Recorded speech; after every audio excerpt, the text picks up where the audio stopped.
Guys? Guys, Hey, are you there? I can't see. I can't see with Drake's big dick in the way. I can't see. Oh, there you are. Hey, happy Tuesday. happy Tuesday. God damn, I've been arguing with myself internally on what's bigger, Drake's cock or the hole that Toby Keith's death just left on this world, on this earth.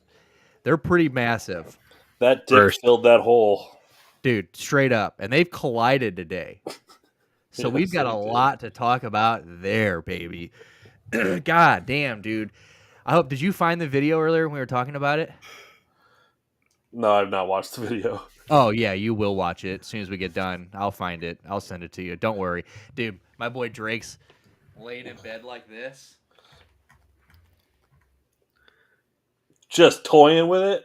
and Allegedly. it's like him, and it's him with like. So it's like he's got a camera, right? And he's like shooting it, but it's like the wall that's in front of his bed is all mirrors, you know. So Of he's course. like, he's videotaping, and he's just flicking the cock a little bit. It's pretty wild. It's soft as shit too, dude. But it bends over his hand. It's huge. Allegedly. So, allegedly, I'm telling you, dude. Look, people are like, "Damn, dude, you were pretty excited about another guy's cock, dude." We just found it's like when they find dinosaurs. Like, when they like find a bone, like an intact dinosaur in a like you're like, holy fuck, dude, that is. I feel like we just discovered like a new species today. Like that is that is a straight forearm. Okay. Damn. I don't know. Am I the only one here that's actually seen it? No, I've seen it. Oh, okay. And I- I'm not I- sure this Drake. I did. Really? Dude. I mean, I don't know. Like, maybe that was did- his first response. He goes, Yeah, like, dude. he was just like, Fuck no that. way. Yeah, dude, fuck Did that. There ain't he- no way that motherfucker has that. I'm just not buying it. He's covering his face up, so you're not sure. You know what I mean? It very well could be. It looks plausible for people to think that it's him and for him to say that it's his. I'm just saying I got doubt until I hear somebody else that has seen it corroborate Dude. that.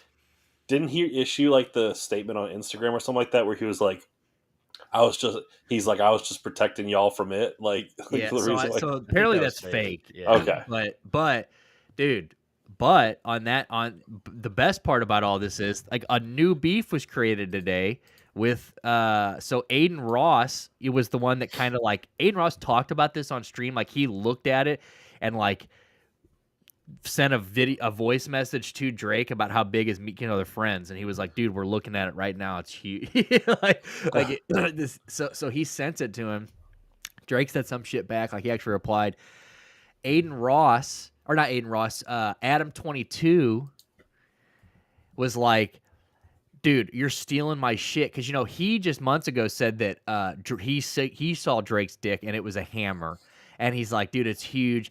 And he's legitimately taking shots at this man online. He's like, bro, you could have just called me and we could have collabed on rating this guy's dick together. He's like, you stole my fucking shtick.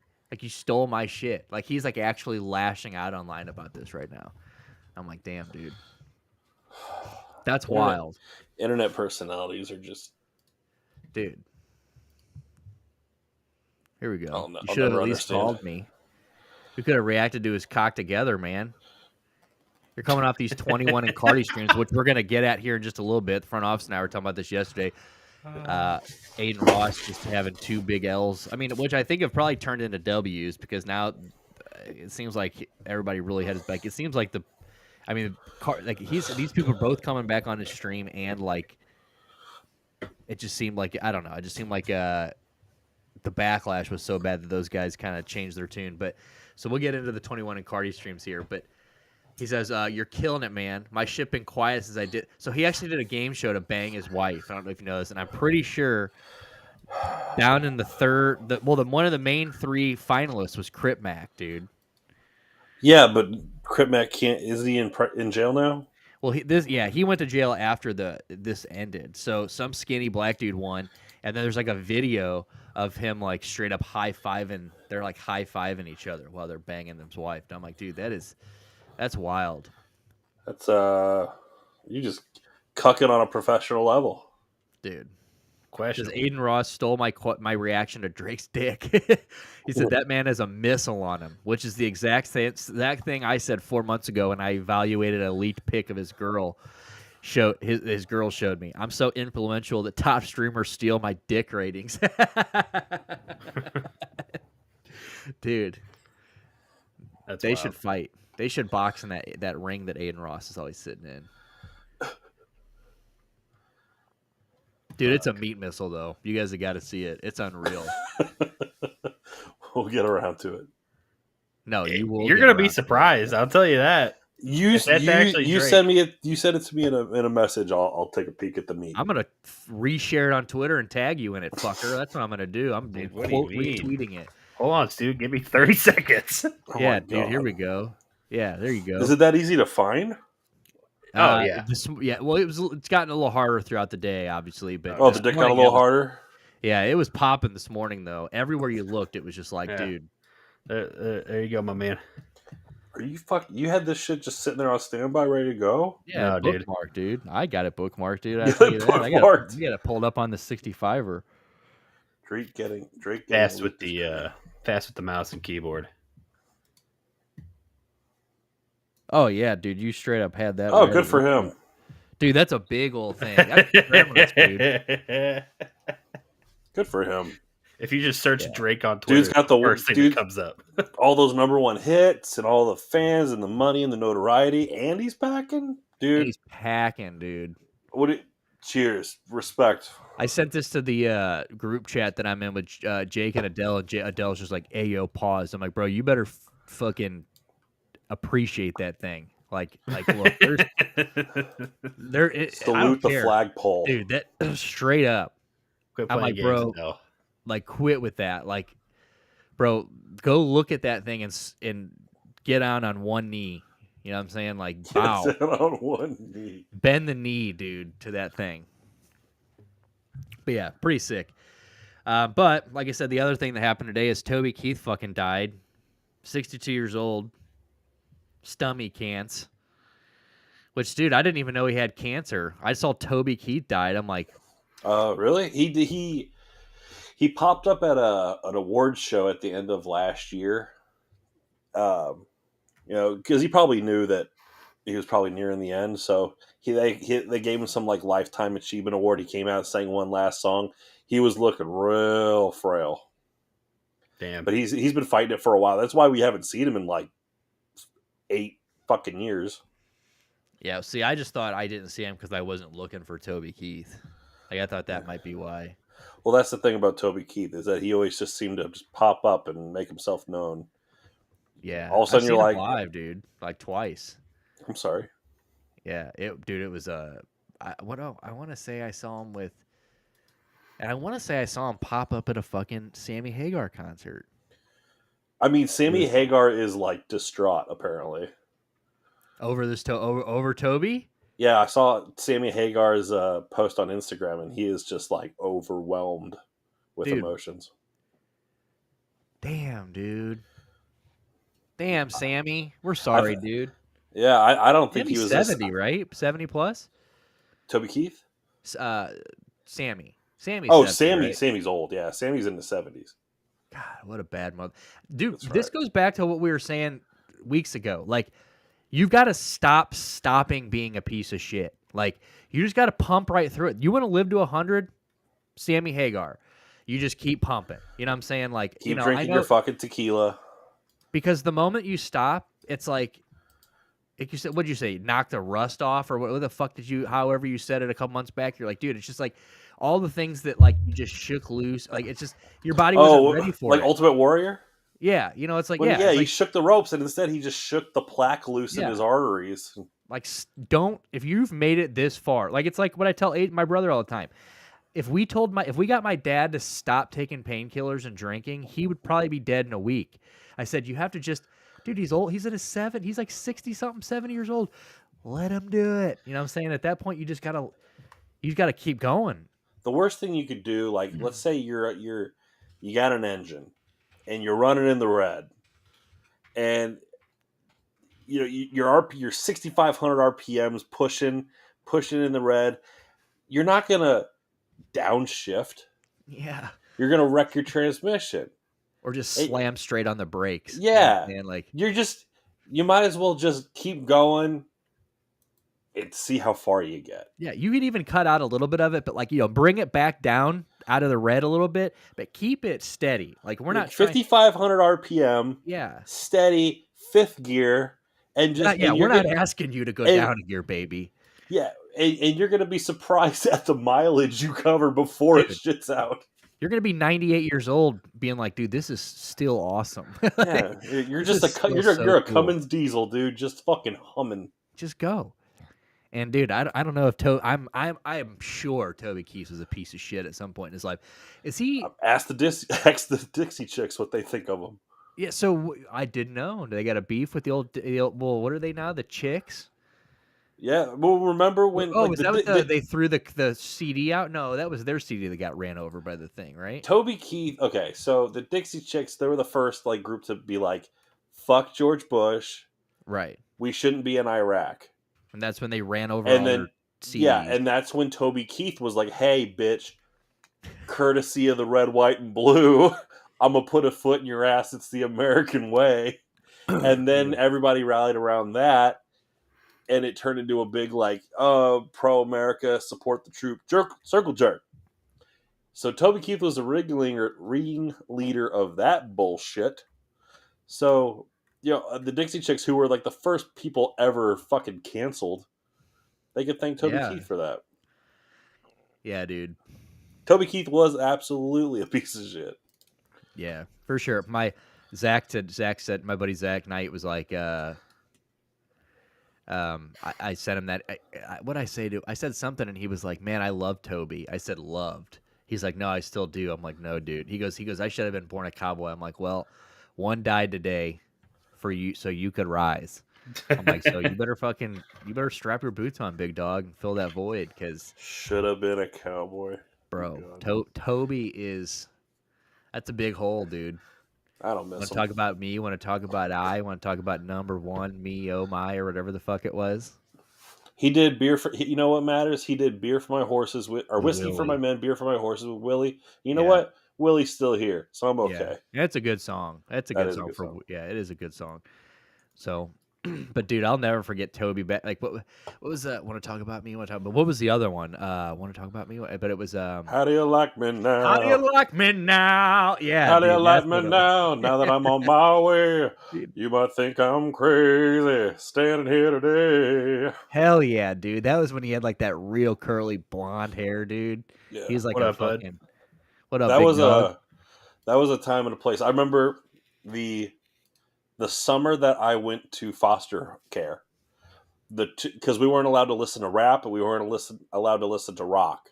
We were allowed to listen to country music and gospel. Oof. And that was the summer that Goodbye Earl from the Dixie Chicks was hit, and How Do You Like Me Now by Toby Keith hit. Hell yeah, dude! So that was so what was worse, like living in foster care or listening to that album? Yeah, that's a tough dude. one, It all runs together because it was Toby Keith and like country music. Oh, and then some guy, I forgot his name, but the other big hit in country that summer was it was a cover. It was that writing flowers on the wall, that don't bother me at all. Smoking cigarettes watching Captain Kangaroo. So some guy covered that, and then we had like 2 movies that we could watch: Chitty Chitty Bang Bang. Fuck yeah. And 101 Dalmatians. Let's go. Not even 1,000 Leagues Under the Sea, dude. 20,000 Leagues. No, 20,000 sadly. Leagues? So you knew it. So though. I had like 2 movies. I had like 3 songs and a bunk bed. Dude, Toby Keith. Yeah, Toby Keith. Dude, what a high. I'll never forget the day I heard that fucking song, the courtesy of the Red, White, and Blue. This kid, Sam Skidmore, that I used to fucking hang out with back in the day. He actually used to come out to West County all the time. I remember. Yeah, he was the guy that would just like nod out on the couch for like dude, just almost like a day at a time. Yeah. We were sitting at a place. So I used to go to this place growing up called Sunny Day. Remember Sunny Day?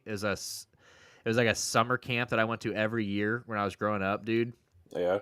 Well, AJ's preschool, and I went there as a summer camp, and that's where I met like Donnie, my buddy, Big Donnie that used to come out to West County. Mm-hmm. Sam, I met a bunch of people there.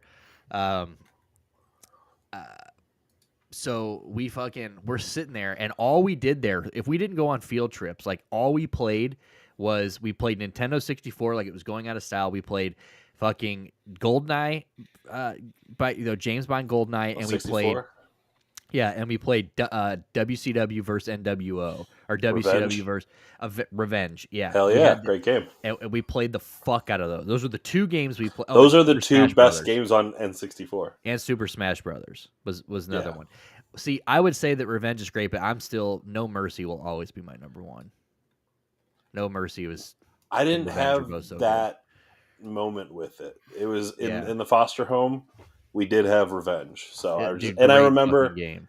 being very stoked because I'm a big British Bulldog Davy Boy Smith fan, and so I was like, Davy Boy Smith's in this game, and all the older kids were like, Davy Boy Smith sucks because we're talking like Yeah, 1999 Davy Boy Like, Smith, shut up. and I was like, loser. no, dude, like the dreadlocks and the fucking like. SummerSlam '92, and they're like, yeah, he's like a mid-carder and like fighting this German guy named Alex Reich. They're like, he fucking sucks. I'm like, fuck you guys. Stuart's got his British Bulldog T-shirt and his Toby Keith foam finger in the corner. They're like, dude, that kid sucks. Yeah. Like, dude, just don't even talk to that kid. But no, I'm with that game was so sick. My favorite part about that game was that they had the Rey Mysterio like Spider-Man skin. Remember how you used to like press the C buttons and it would change its outfit? Yeah. You could change other, alternative outfits, and they had Psychosis. Wasn't Psychosis in that game? And like Psychosis and Ultimate Juventud Dragon. Guerrera. Juventud Guerrero was one of my favorite dudes Dude, back Juvi's in that the era. shit. Juvi's still shit. the shit. But the Rey Mysterio, the standard one was the Halloween Havoc 97 against Eddie, the purple. Yeah. That was the shit. Such a great fucking man. Dude, what a game that was. My 64 is somewhere at my mom's house. I'm gonna have to, maybe I'll break that out one of these days and There you go. Dude, it's a great older console that aged like fine wine. It really did, and I never really had time with it. What is it going for right now to buy one? Are they like expensive because they're like a nice item? I'm They sure are a good like mint one will probably go, but honestly, there's games. The games are where the money's at. If you have like a sealed Banjo Kazooie, like you're talking like thousands. Dude, Banjo Kazooie was a fucking fun game too. Yeah, dude. Super Mario 64. Super Mario 64. Donkey Kong game was dank. Fucking dude, Diddy Kong Star Racing. Fox. Yeah, dude.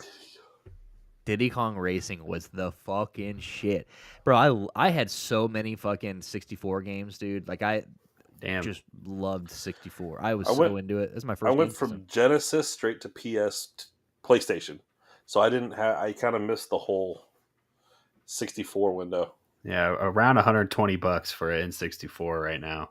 But it depends on the quality, obviously. I'd pay for $120 for a 64. Dude, get me a Game Shark, dude. Just play everything known to man. I told you that, Jack jailbroke his 64 or whatever the fuck he did, and now he's got that or he jailbroke something, and he's got the No Mercy. We remember with every updated they're all the updated rosters. Oh, yeah. Dude, like I'm like, bro, you got to hook me up on that. Like, imagine playing No Mercy or like Revenge nowadays with like, AEW, WC or AEW, WWE people, or something like that. Like that'd be cool as fuck. Like just like an updated roster. That would be cool. That would be super fucking. And apparently, I'm not gonna buy it because I've been fooled before. But WWE's new game is coming out in a month, and they apparently like really took because they've hit rock bottom the last couple years, and I think they've apparently this is supposed to be like the revamp, but we'll see. But dude, what a game Revenge was. There was another one that was NWO or WCW that was not good. I remember it had like Goldberg on the front of it, and there was a few bad WC. They had a Thunder game. Remember WrestleMania? Yeah, it was horrible. WrestleMania 2000, I think is what it was. Yeah, that was not good.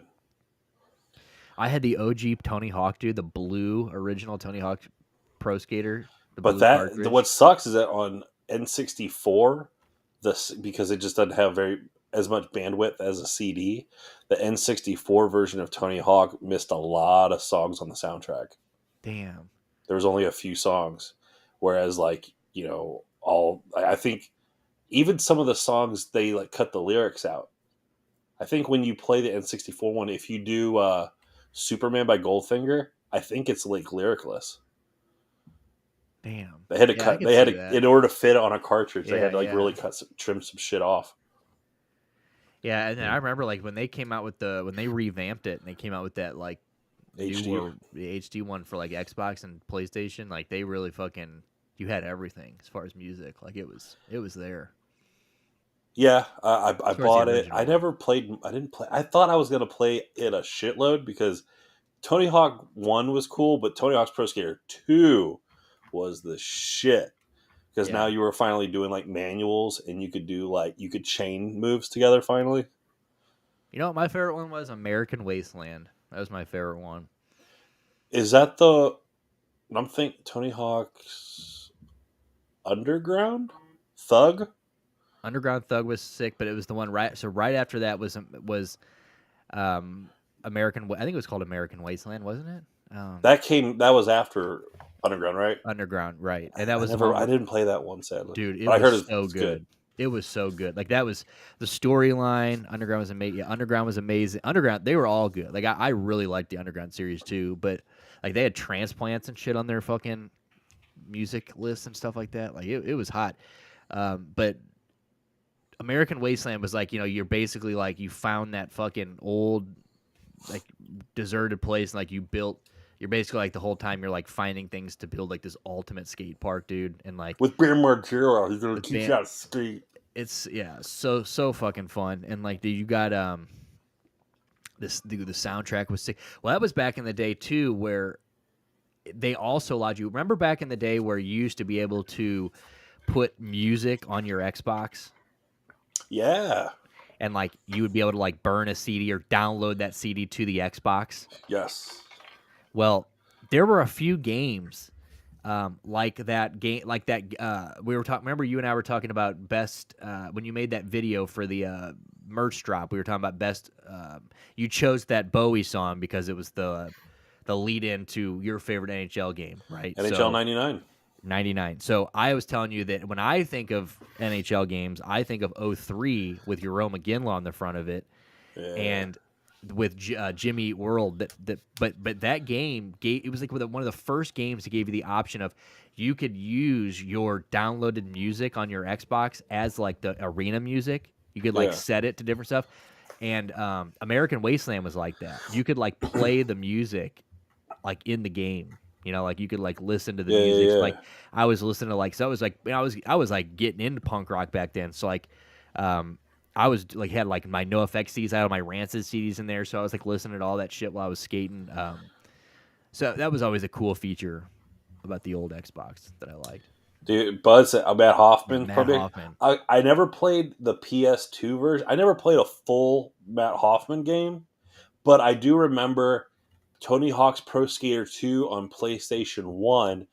There was the demo for the first Matt Hoffman. It was like a 5-minute demo, but I replayed that demo so many times. It's such a good That game. was the shit. Dave Mirra was also a great game. Dave Mirra's BMX, the one before that, like the old. That was the first BMX game I ever played with Servando and Christian back in the day. Dave Mirra's BMX, that and BMX Triple X were the two games that I played first. Remember they tried that shit with everything. They were like Dave Mirra had a game, Matt Hoffman had a game, Tony Hawk had a game, and then like Kelly Slater had a fucking surf game. Yeah, Crazy Taxi. I have Crazy Taxi on my Xbox right now.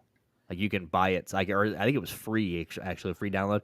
So I've got Talk about good soundtracks. Yeah, dude. Day after day, my home life's a wreck. Literally, how I discovered The Offspring as a kid was Crazy Taxi. To this day, all I want is what is like maybe my favorite Offspring song, and because of Crazy Taxi, bro. And I played that. I never owned it, but remember Ann and Chris? Yeah, fuck yeah, I remember Ann and Chris. I would go over to their apartment, and just for the audience, these guys were like 60, For some reason, I would go over to their apartment and play their Sega.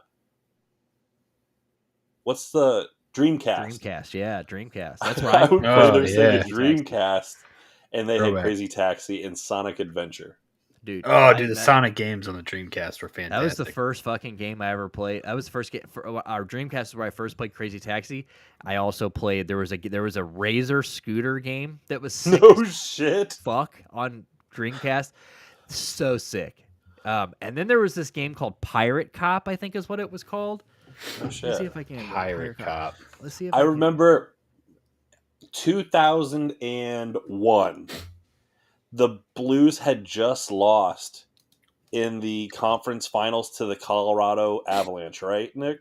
Right. Yep. It was like the worst fucking loss ever because I think we got like beaten 5. Or did they sweep us?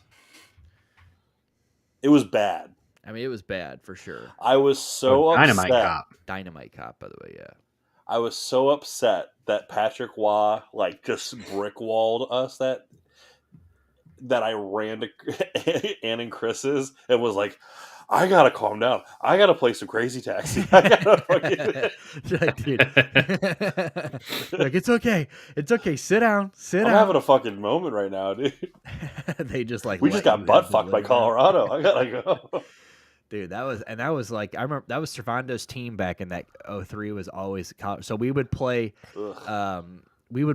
co-op season modes until we would fight because like we would be on the same line and like one of us wouldn't pass or he wouldn't pass and like we'd be like, fuck you dude, I was wide open, and we'd always either be the Blues or he would make me be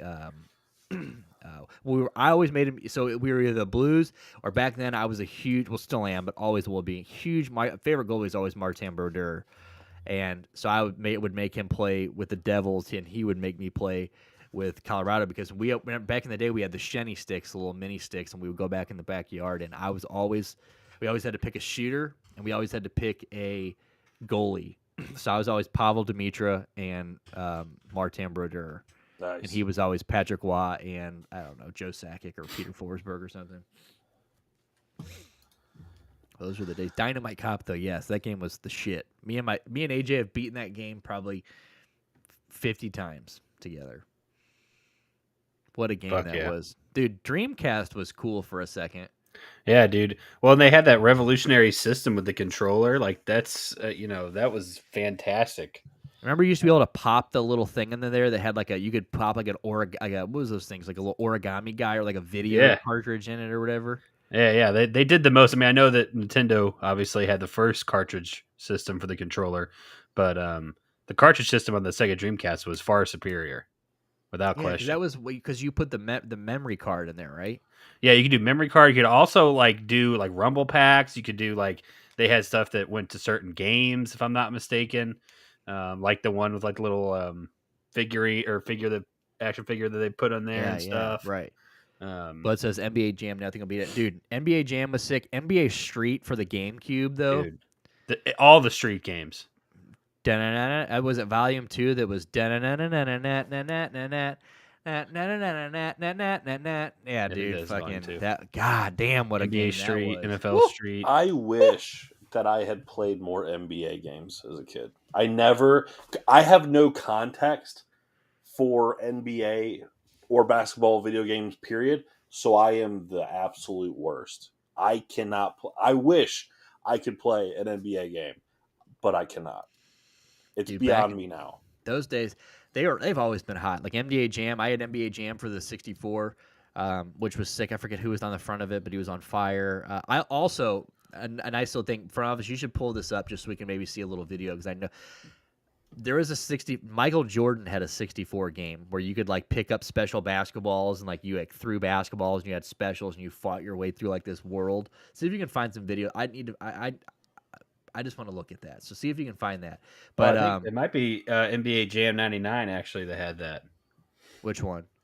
NBA Jam 1999. That had what? The Michael Jordan. Oh no, Michael Jordan had a 64 game. I'm trying. I think it. A lot of players have. Fucking Larry Bird had a game. Michael Jordan had a game. Magic had a game. Didn't Patrick Ewing have a fucking game? Yeah, here you go. Chaos in the Windy City is what it was called. Michael Jordan, Chaos in the Windy City. Chaos in the Windy City. And I actually had that for Super Nintendo, not Nintendo 64. Gotcha. NCAA football was the Do shit. I. What was the last year for NCAA football? Was it 2008? It was something. Or 14. I can't wait to get it back. When that comes back, like it's going to be so sick. If you watch streamers now, there's still people playing like the last NCAA football game, and they just like updated the rosters. Look how young he is. Dude, this game was actually the shit. I've never heard of this game. You dropped wow, look at the graphics. You ran into other basketball players. Like, you had lives. You had to find keys and stuff like that. And then like you had to stop Karl Malone from touching kids. Yeah, that was the dungeon he kept him in. You're like, Karl, no. Karl Malone, no, John Stockton, I will not join your cult.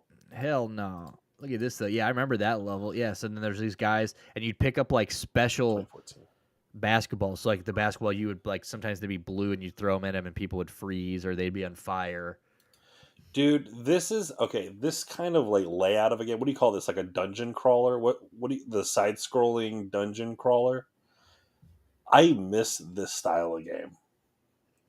Oh, dude, they got tons of these. They got tons of these. You need to get on Game Pass or Steam or something, dude. These dungeon side scrollers are actually really popular in the indie community. So like little developers make games like this all the fucking time. Okay, yeah, I guess I need a better PC or something to get on that. Honestly, not even. You play this shit on your phone. If you want a really good one, I'd recommend it's called Dead Cells. Okay, lots of fun. I need the world to bring back Jazz the Jackrabbit. Jazz the Jackrabbit. If they can bring back Jazz the Jackrabbit, I'll be happy. I guarantee you, Chad does not know who that is. Nobody knows. No. Terraria. Terraria is fun. I don't know that. Yeah. 2000 years last year NCAA. Dude, when NCAA comes back, it's going to be... Yeah, this motherfucker. Okay. This motherfucker. Great soundtrack. Oh my god, dude! Jesus Christ, this is like this looks. I actually don't know this. Can we get can we get some video on this? Yeah. Let me put back up Michael. Dude, play Jazz Jackrabbit 2. I was playing NCAA. No, my bad. Go right ahead. Go right ahead. Jazz Jackrabbit 2. I was playing that on a Windows 95 system back in the day. Is this a computer game? Yeah, it was a PC game. And so Jazz Jackrabbit 1, a lot of people played it at the time because it was a freeware game. And so you could just download off the early internet the first couple levels. And then dude, the way they used to sell PC games used to be so cool, where you'd have a freeware where you would play a couple levels, and then if you liked what you played, you could then buy the full game, and it was the shit. And then you'd buy it, and then a fucking giant manila envelope would come in with like 4 floppy disks with the full game. Yeah, maybe mute it while we play it, just so YouTube doesn't have a goddamn... Fuck you, YouTube. Yeah, dude. Jazz Jackrabbit was the shit. Yes, dude. If you really like games like this, I would definitely urge you to check out some of those indie games that are on. I mean, I'm sure PSN has it too. Steam. Dude, this looks like a poor man's Sonic. I mean, I guess it was. It reminds me of Mega Man. That's when I see games like this, it's the first thing I think about. Mega Man. Mega Man for sure. Yeah. God, I love this game. Dude, this looks just like Sonic the Hedgehog. That's wild. This is the We Have Sonic at Home. Yeah.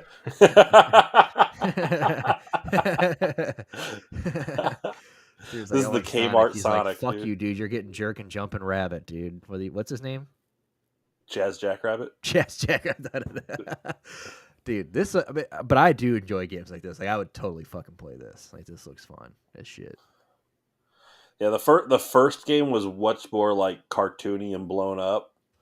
The second one, like, they pushed the camera back so you could see so much more. It was awesome. I like playing. I like the big dick looking carrots everywhere. Yeah. They shit. The first time I ever played the old school GTA was with you, like the old zoomed out GTA games. Remember those? What did you When it have? was GTA? bird's eye view, looking down. Was that 2 that you used to have? I had Or 1 and one? 2. I remember we used to sit in your room and play fucking the old. Because like it was funny because like you had 3 and like Servando had just gotten or 2 and Servando had just gotten 3, and that was the first time I ever played Grand Theft Auto was GTA 3, and I was like, holy fuck! Right. And then I came back and played yours, and I'm like, what the fuck? It was tight though. I kind of liked it. No, I remember I would go to your grandma's house, and you had the PS2, and so I would we go. Probably take down the rabbit. And so I would play GTA 3 with you, and then back at my house, I still just had the PS1, and so I was like playing the GTA 1 and 2, and so you come over and be like, okay, this is where it came from. And we're like, this is fucking brutal. I remember playing I was so bad at those. Well, I mean, you're still better at Grand Theft Auto than I am. So it's the only game I know how to play. Dude, yeah, you're a fucking savage. Oh, and Lego Island. I'll fuck up some Lego Island too. San Andreas and Vice City. I'm so glad the new one's going to be Vice City kind of oriented, or like that kind of like. But yeah, those are obviously the 2 best ones. I mean, those Stuart and I have both played the because you said we both got the trilogy, right? Not right now. I stopped paying for my live account or whatever. Or was it PlayStation Plus? Yeah. Yeah, I wasn't playing enough, so I just stopped paying for it for a while. But yeah, I So you haven't been playing the GTA Online, huh? No, not in about a month or 2. Right now, I'm just whenever I do have time to play video games, I'll just hop on Ghost of Tsushima. Dude, well, we're gonna eventually. Good game. You are gonna have to get on there just so I have to get back. We have to finish the one heist that I spent 6 hours. Setting up one night. So at some point, if we don't finish that, I will kill myself. Yeah, we'll log into it. You'll die, and then you have to watch me finish it. See, that's the best part. Like, he's so much better at like the shooting. I can do like I'm so good at like creeping games, which I know he hates. So like I spent like 6 hours one night. Like, well, not 6. It was like 4 hours on this. When you set up those heists and stuff, we had found this one like in this island. Cayo Perico heist. Yeah, Cayo Perico, and I like got over there and I spent like 4 hours like sneaking around the island trying to find everything, set it all up for it, and then we just like haven't like, and then we but then we have to do all the other shit to get ready because I've got a submarine and the whole nine and we're talking about Sandra. You're like, I got a submarine. Yeah, dude, I got a fucking base. The Costaca baby, but dude, Vice City. I'm friends with Dr. Dre. Yeah, I just met Dr. Dre, dude. I just got that studio. We're fucking pumping. I think sometimes I just fall back into like I can play Call of Duty with my eyes closed just because everyone's playing it. So I just feel like it's so easy, and like I'm not great at it, but it's just like like last night, Front Office and I play. We're probably gonna play when we get off here tonight, and by the time that we're on our last game, like we're so happy we died because like we're like, dude, hey, we're like, dude. Fucking plus win-win situation here. We either survived and kept going and got a little bit of dopamine up our ass, or we die and we get to get off this dog shit fucking game now. So it's only way it goes. It's a win-win. I'm so incredibly bad at that game. I mean, I'm so it's fucking dog shit. It's a lot going on, dude. I did see that. Who is it at the Pro Bowl? Was it Jason Kelsey that said he wants to buy? Yes, thank you for saying that. I wanted to say that. Jason Kelsey wants to buy the Backyard Sports. And dude, my man fucking Pablo is just itching to get back in the game. Fire me the fuck up. You guys don't even know who this is. Hold up. Wait, Pablo I used to play those games, dude. Pablo is just the kid that is in the game. He's not based on a real player, right? Yeah, that's right. Well, I always thought he was Albert Pujols. And all he does is hit fucking dingers. Dude, he's like the greatest baseball player of all time. This is Albert Pujols. This is Pablo. This is Albert Pujols. That's when I was a kid. I was like, "Yep, that's Albert." Dude, look at this stats, dude. Look at that. Are you kidding me? His nickname's the Secret Weapon. Bro, Pablo does not speak any English, it seems, but he knows the language of baseball, knows it well. Simply put, this kid's good. Can you imagine putting that on there now? This kid doesn't know Yeah, our it's fucked fucking up, can't speak actually. fucking English, but he's a great baseball player. Dude, that's actually fucked up. I did not know that. The moment that this kid washed up upon the shore, missing his family from Cuba. He asked us to help him find his family. We said okay and let him to You're a going to baseball camp. field. Yeah, we did. We're like, sure, kid, get in. But I think this would be sick. I loved backyard baseball. They had the kid with the wheelchair that could hit bombs too. Yeah, dude. Remember that? Well, he was fast. He was fast, dude. Hot Which Wheels. is also kind of a Yeah, let me pull up. might not be correct nowadays. They might have to make him just as fast. They're like, why is he faster? You saying because he can roll, he's faster? Yes. Yes. Exactly it. Vinny the Pablo. Gooch. Vinny the Goose. Vinny the Goose. Dude, look at this dude. Friends, Oh, none. shit. Sunny Day says Vinny Hey, the Gooch is Sunny one of the color commentator. Yeah, that's right. She had the little eating corn dog. That's right. Let's read. Hold on. Vinny Gooch. He was first color commentator in sports, backyard sports. He eats a corn dog. That's right.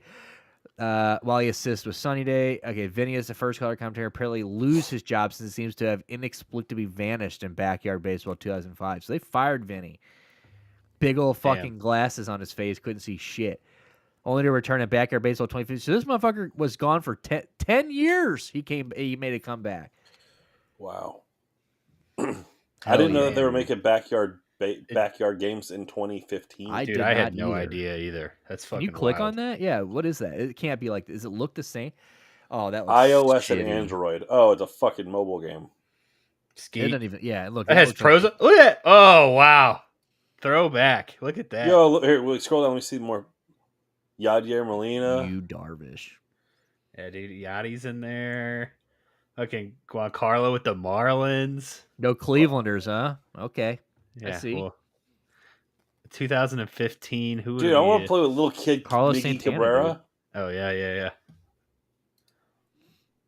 Buster Posey, Robinson, Cano, you Darvish. Hell yeah. I mean, this looks sick, but like, dude, the first thing you can't do, like, okay, Jason, because I know you tune in. If you're watching, when you watch, don't fuck with the graphics. Like, we want these little, like, we want these cartoony. We want that. That's we want what that we want. 1997 Flash animation looking shit. This shit right here. Right here you go. This right here is nostalgia. Ernie Steele was the man. Dude.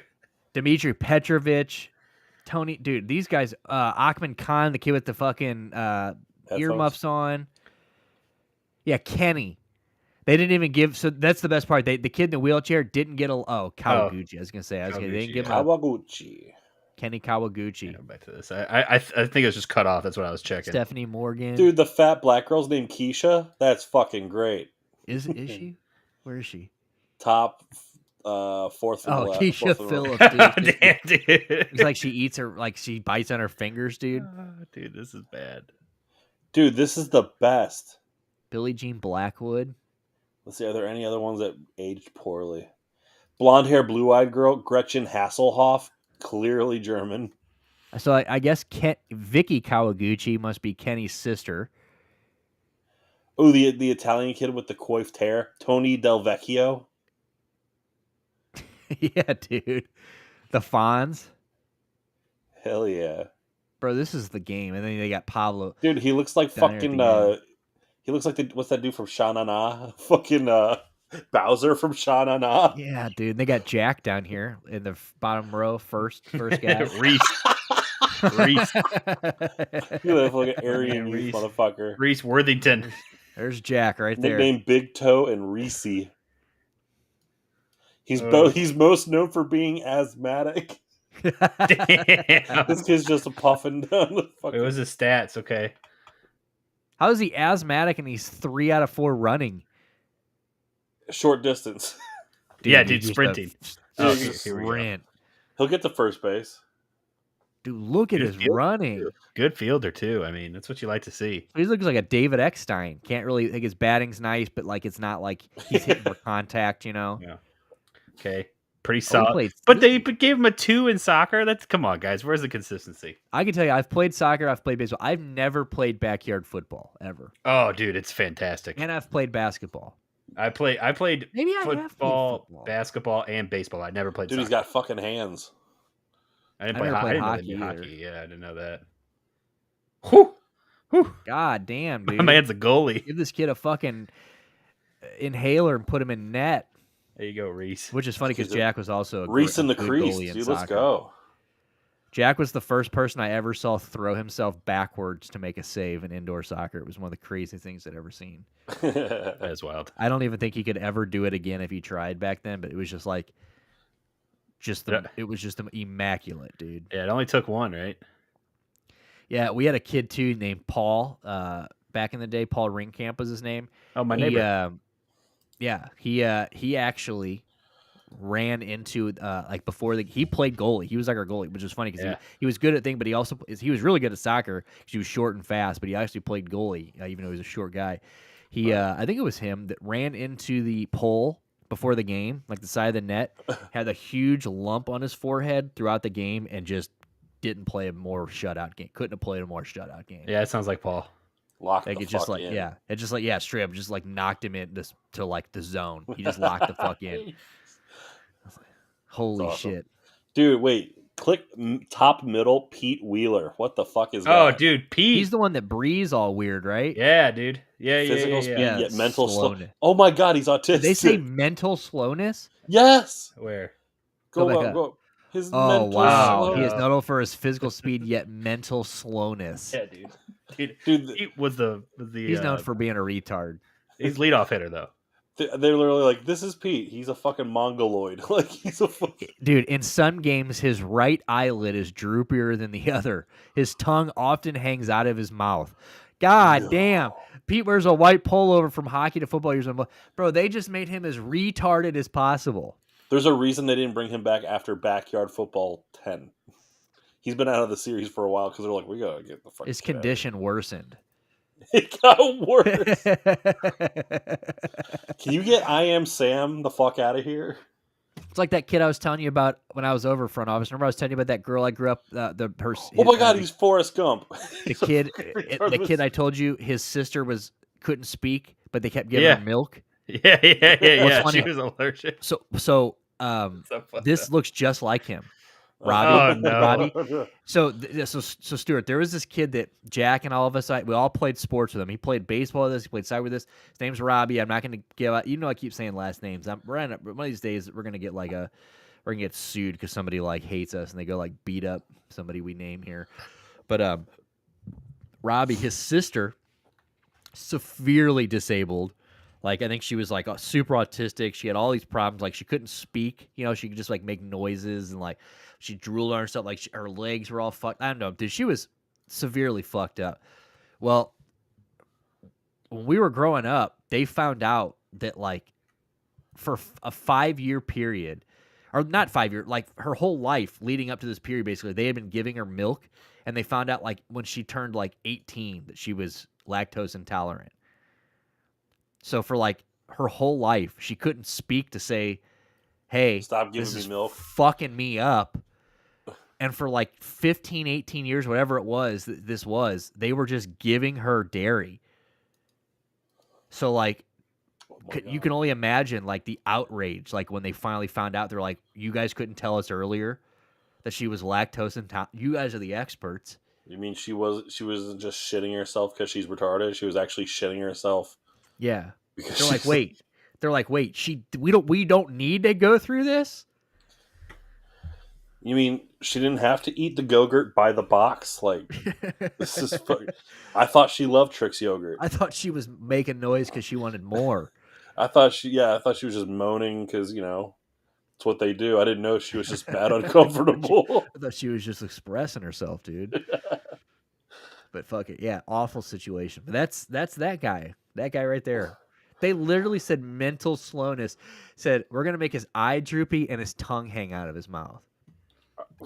First of all, that's like actually Chris McCaffrey. Just look real quick. That is like Snow White and the Seven shit. Dwarfs. Like when you look at Dopey now, and you're like, dude, that's fucking really offensive.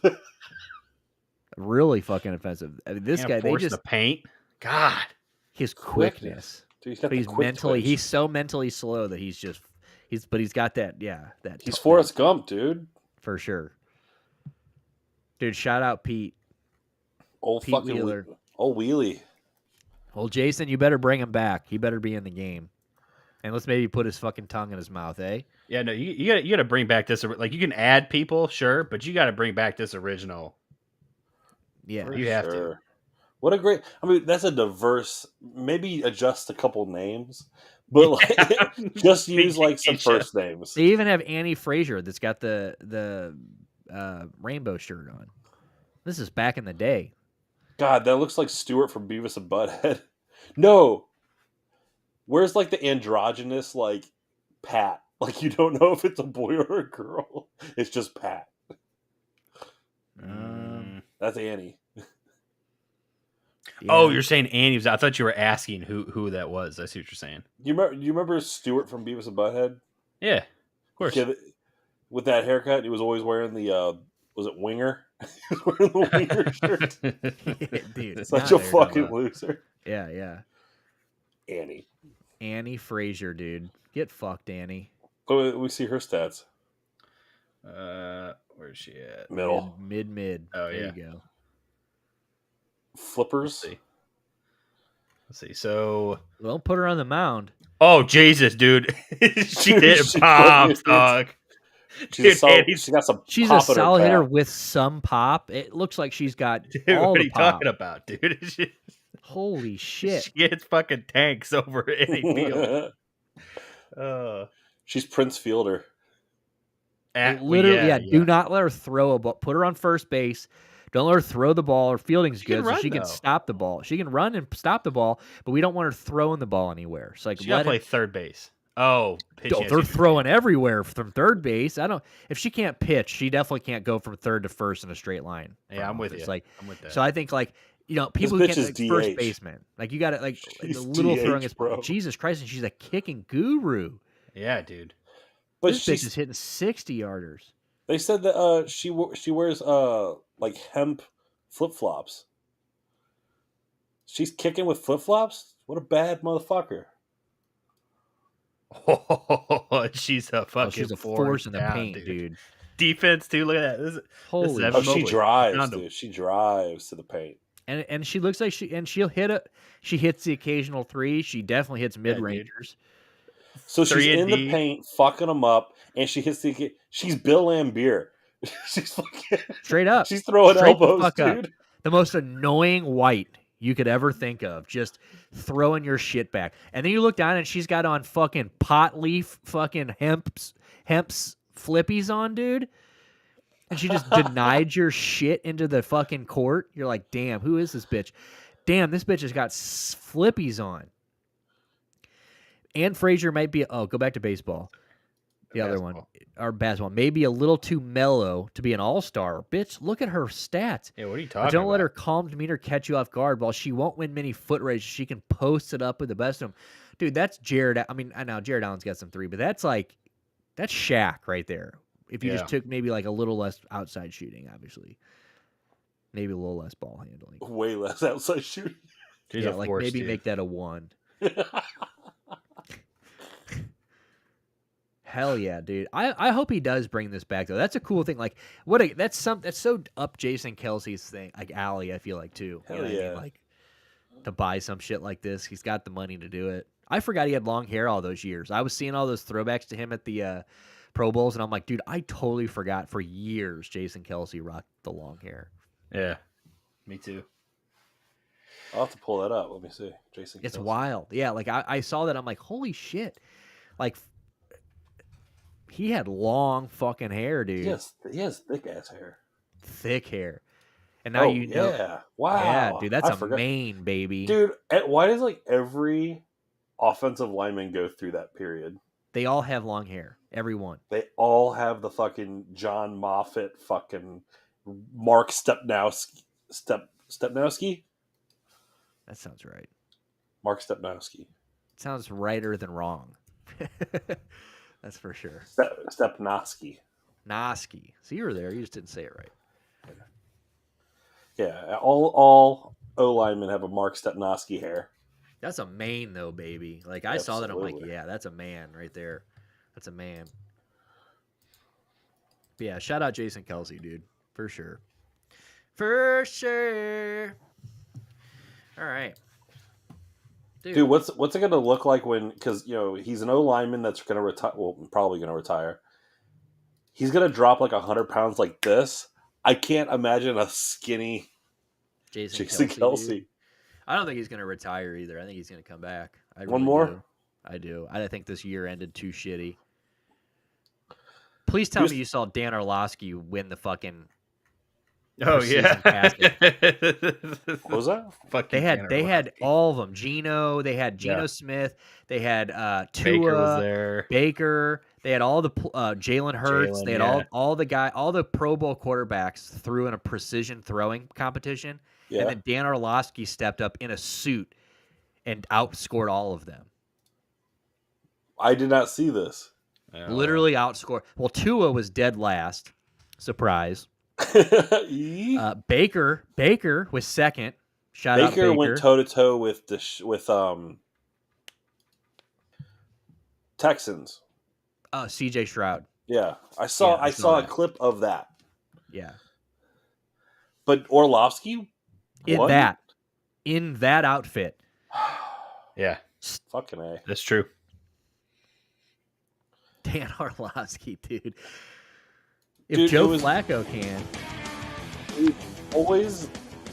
It brings me back to like the old Pro Bowls of the 90s where beat that. Thank you. Where there was always a QB that probably shouldn't have been at the Pro Bowl, but was, like a Dilfer or a Vinny Testaverde, and they're always the ones that would like, and like they were always the ones that would win those weird like skill competitions. They're like, dude, I'm not supposed to be here. I'm about to fucking wreck house. like early 2000s. Early 2000s when they still kind of did those gimmicky things before they brought it back now. Like Tom Brady sucked at them, and Peyton Manning was fucking horrible at them. Brett Favre was shit. Like all the guys that you would expect to, and it was always just like, hey, Jeff Garcia wins. Like what the fuck? Jeff Garcia was an all-star slayer.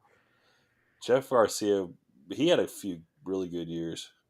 Shame he didn't pull it together when he was a Brown. Cleveland Brown legend. Yeah, right. Fucking A, Orlovsky. Look at Dan. Yeah, it was a good little week. Also, that came out of this, which I thought was interesting, was CJ Stroud caught that, or Jamar Chase catches that ball from CJ Stroud, and then immediately after the game says, CJ, why don't you come over here and play with me, my boy? Like, I saw that. You have Joe Burrow. And then he had to come out and say, oh, no, I'm not giving up on Joe Burrow like that. Like, come on. It's like, bro, why would that even leave your mouth? like, dumb motherfucker. Dude, you stupid fuck. Like, I don't know. But, yeah, I thought that was fucking hilarious, dude. I'm like, look, I mean, shout out Baker going second. I think Jalen Hurts was in the bottom three, I think, as well. Which, again, like, he's not the kind of guy that you would expect to win, like, an accuracy contest. Did they already do like the Pro Bowl like game? I don't know. I don't know. Or do they even still have like a game? I don't know. Do they just do games like little competition? Or is it like the flag football? Because I did see. Well, yeah, because I sent you the Denzel Ward interception. Remember he snagged. Oh yeah, they definitely I sent played. That to you on Twitter. Yeah, because Denzel Ward had a one. Yeah, they played it. Was it Geno Smith that he intercepted? Yeah, it was Geno. Yeah, bro, it was such a sexy interception. One-handed in the back of the end zone, going out of bounds. It might have been in the podcast one group chat that we have on Twitter, but dude. So, but it was like a flag football game. So I don't. Maybe they, you know how like NHL they don't do one game. They do a bunch of mini 3-on-3s. Like they could do, like mini like 5-on-5 maybe games or something.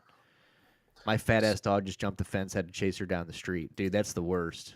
Damn, bud. Did you get him? Chasing a dog down the street makes me not care about that dog for like 30 minutes. I swear. Shan's parents' dog used to get out all the time, and like I'd be like so terrified it was gonna run across gravel, and I'm like, oh my god, and I'd get this sick feeling in my stomach. But then, like, after, like, 15 minutes of that thing just juking me out and running and refusing to come out, I'd be like, fuck you, Murphy. I'd be like, go get hit by a car, you big fucking retard, you dumb fucking dog. I'm like, yo. And then, like, because, dude, it would do that thing where it laid down in a yard and then dead weight, where it's like, I'm not moving, and you're not dragging my big fat ass down the street back home. So we're just going to lay here. And then he'd get up and do the juke thing where, like, I'm going to lose an ACL if I try to do that. And then he's back in the woods or something. It was the worst fucking thing. Did you find the interception? No, not yet. I didn't know you want me to pull it up. No. So Njoku almost won the best catch competition? He may have. He almost won. Apparently from what I'm seeing here, he did a dive off like the high dive, did a backflip and caught a football. Oh, wow. No, he did a rope swing into a pool, did a backflip, and was trying to catch the ball mid-backflip.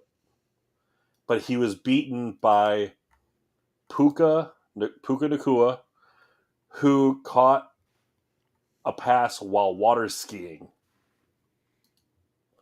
Nice, dude. That's sick. I didn't even know that. I didn't hear that. The only thing I knew about David was the little snappy hit thing he had on Micah Parsons. That was like the only I think that might have overshadowed his catch attempt. Like, bro, Browns is the Browns, bro. The Cowboys are the Cowboys. You mediocre fucks. But yeah, the interception, I just didn't know. I thought Stuart, I can tell. And you can always tell when Stu's deep into search, and I didn't know. I thought maybe he was looking for the interception, but yeah. But the catch, I would like to see the David Njoku catch if we can find that. That'd be crazy. I don't think he hauled it in, unfortunately. Yeah, I didn't even know that was a competition. Yeah, because I think he played. He was in the Madden competition. I know that. Yeah, let me see this. I did not see this interception. Bro, watch this snag from our boy.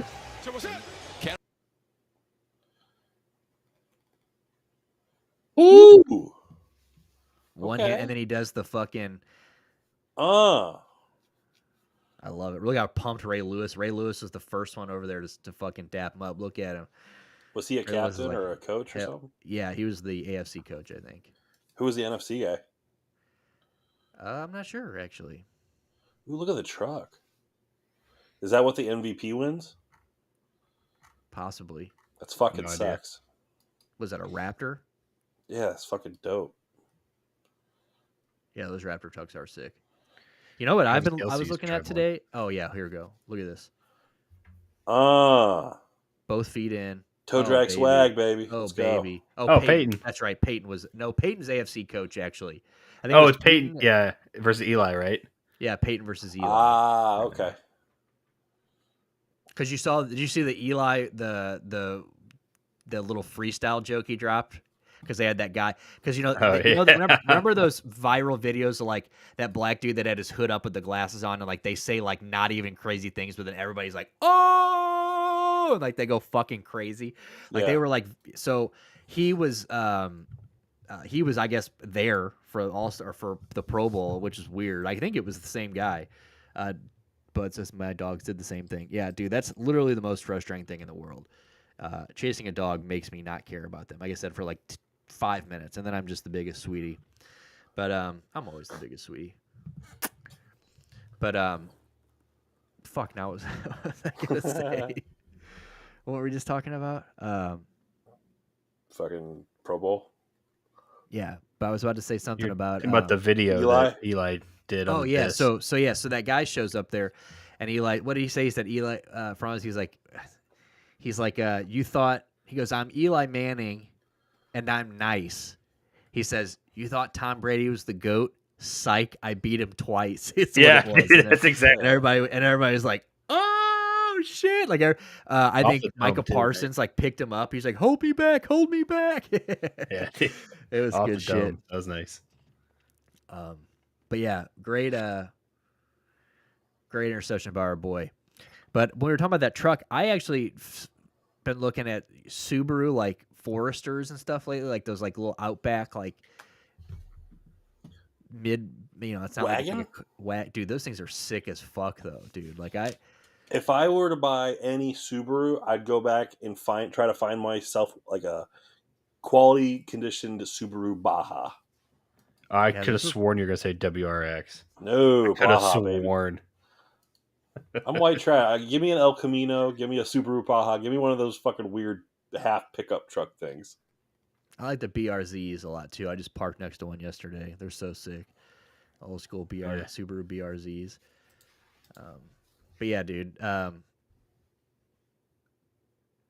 I was looking at those. I don't know. I've been trying to figure out what I'm going to do because I need to start thinking about cars. All right.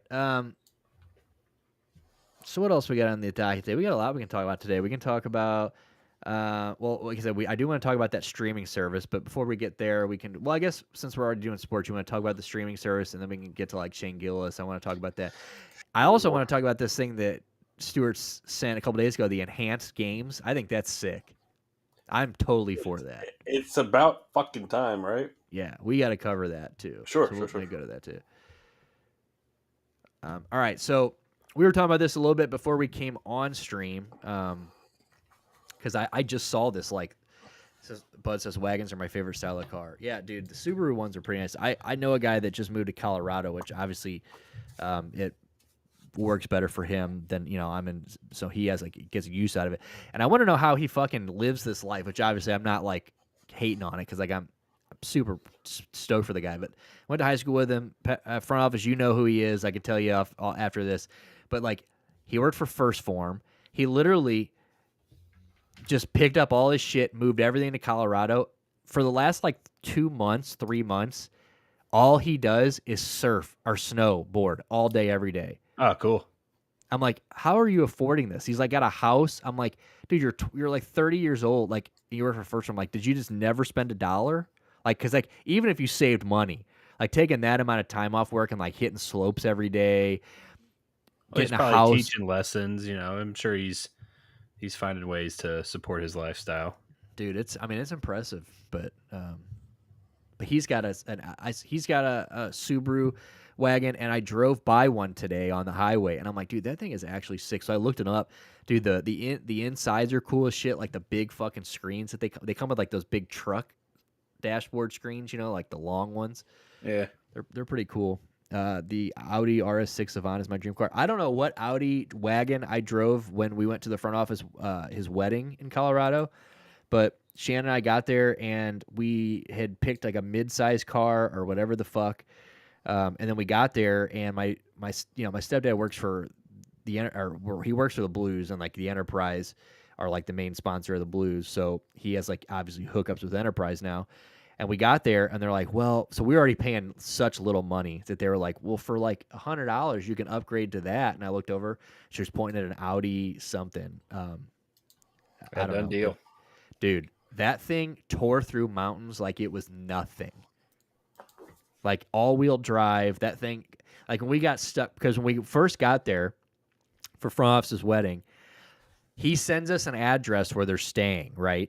And I am an Apple guy. He is a Google guy. He uses Google Maps. I use the Apple Maps. Apple Maps, this is the first time I've ever had to concede. Holy shit, that's right. I know what you're dude, I still think about this. I thought about this like when we drove to you just last week. Like, it's like every time, like that whole road trip, I kept thinking about it. I'm like, dude, remember? Like I was like, damn, that was wild. I totally forgot about that. So he sends me this address. I put it into Apple Maps. We're driving. I'm like updating him. I'm like, yeah, bro, we're like 5 minutes away. Blah blah blah. We're going up the side of this mountain. There's wild moose on the side of the mountain. Like it's like snowing like a bitch, and like this Audi is just climbing. We get there. I'm like, we're here. They come outside. They're like, we don't see you. Yeah. Turns out Apple Maps wasn't updated with. So it was just so the places that the front office stayed were super dope, but they're like pretty new, right? Like they'd probably been standing for maybe a year and a half. Because we had to when I got there, I was like, I don't want to use Google Maps. I literally had to drop a pin when we got there. I just dropped a pin right on that location, so like I had it all weekend, but. It was like such a new subdivision, these nice ass fucking. I mean, the house was beautiful. It was sick as fuck, but like, it was so new that Apple like literally didn't have it in its maps, so I had to download Google Maps and to find him. But and ever since then, I'm like, damn, maybe a wagon would be cool. But then I saw that one today, and I'm like, my last rental car was a Kia Soul. I've never driven a Kia Soul. Lucky. You've driven a Kia Soul? Yeah, dude, they're fucking piles of shit. Do you own one, or did you just had one? You just drove one. Yeah, I like some Kias, but definitely not the Souls. Or and the Kia Soul is what my sister-in-law was in her accident. Damn. Is a Kia Soul? Is that the one with the dancing mice? Yes, hamsters. Yeah, hamsters. Yeah. It's the cheapest new car you can buy. Yes. All right, but anyway, so right before we got on here, we were talking about this. We're talking about, Stuart was like, damn, another fucking thing we got to pay for, which is very legit complaint, because we're at the point now where you've got to have 1,000 fucking subscriptions. I was just saying this back, maybe it was pushing, or back in Pop Culture Rehab, maybe not, but I've always said that, like, I feel like cable, as much as cable's dying, I think that cable might have like one more surge, the way that like Airbnbs have kind of done for hotels. Everybody wanted to get Airbnbs when Airbnb thinking, but then Airbnb people who own Airbnbs go, oh, we're the thing. Yeah, we'll just jack these prices up and then charge you the most ridiculous charges that we can find, like cleaning charges. I mean, it's basically more times than that. It's just like staying in a hotel at this point, like price wise. So everybody was like, okay, well, fuck this. I'm now staying in somebody's house. You've heard all the horror stories that people, the things that can happen staying in somebody else's house and all, it's like, so why even go through all of that trouble when I can just stay at a hotel? Right. So I always thought that same thing with these, there's going to be so many fucking, like, everybody's like, damn, I don't want to pay $120 for cable, because like that's so outrageous. My cable internet bill is almost $200. But then you look, when you sit down, you cancel cable, you're still paying for internet. Now you're thinking about Hulu, Paramount Plus, Max, all these different things. And you're like, damn, I'm almost, if not already, paying more than I was for cable with my 15 different streaming sites. Right. Yeah. As opposed to the one. As opposed to like just, I'm paying $120. Obviously, it's not the, you might not have as much options or flexibility, but like I'm getting everything I want in one place. I'm getting my locals. I'm doing this. I don't have to, like right now, like when I'm watching Hulu cable, I don't have the Blues because they're blacked out. So if I want to watch the Blues and I'm watching something like a football game, like this year, I would then have to, at halftime, exit out of my Hulu app, go to my fucking Bally Sports app, open it up. It's just like, it just sucks jumping apps all the time. But they're the worst. I guess this is aiming to fix that a little bit, because right now you got to think, I mean, I don't know if Warner Brothers and Fox have an app, but ESPN, this looks like it's getting roped into the ESPN Bundle Plus is what it looks like. But we'll see. So it says ESPN, Fox, and Warner Brothers announced plans on Tuesday. Well, I got to exit this out because I got this big thing here. Tuesday to launch a sports streaming platform in the fall that will include offerings from at least 15 networks and all 4 major professional sports leagues. So that's where I think this could, like, you might be able to cancel some things here. A one-stop app to view most sports should be a welcome sight for fans who continue to navigate rising costs by subscribing to multiple services. This new sports service exemplifies our ability as an industry to drive innovation and provide consumers with more choice, enjoyment, and value, and we're thrilled to deliver it to sports fans. That's what this David guy says. Now, it sounds good. That's actually huge, and if you notice, they're splitting it 1/3 apiece. So, like, that's actually pretty crazy. Yeah. So 3 companies will each share 1/3 ownership in the joint venture. A name for the service and pricing will be announced at a later date. Platform will include games from NFL, NBA, MLB, NHL, WNBA, NASCAR, college sports, men and women's March Madness, golf, tennis, and FIFA World Cup. It will include offerings from 15... See, this is what I'm talking about. Like, you could, like... There's a lot of people who pay for cable to just watch sports, which was like me.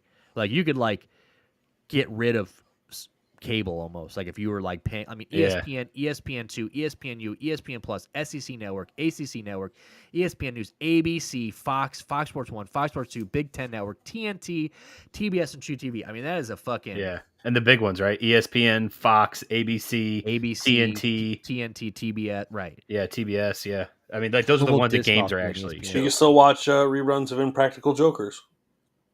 Yeah, TBS. Well, On TBS you get True the World. TV. You get True TV. Well, True TV you get all of the isn't it baseball playoffs? TBS On and True TV?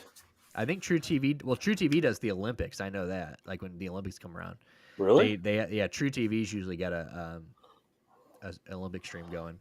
The only thing I've ever watched on True TV is when, for some reason, Impractical Jokers is always on the hotel TV, and it's the only time I watch Impractical Jokers is when I'm in a hotel.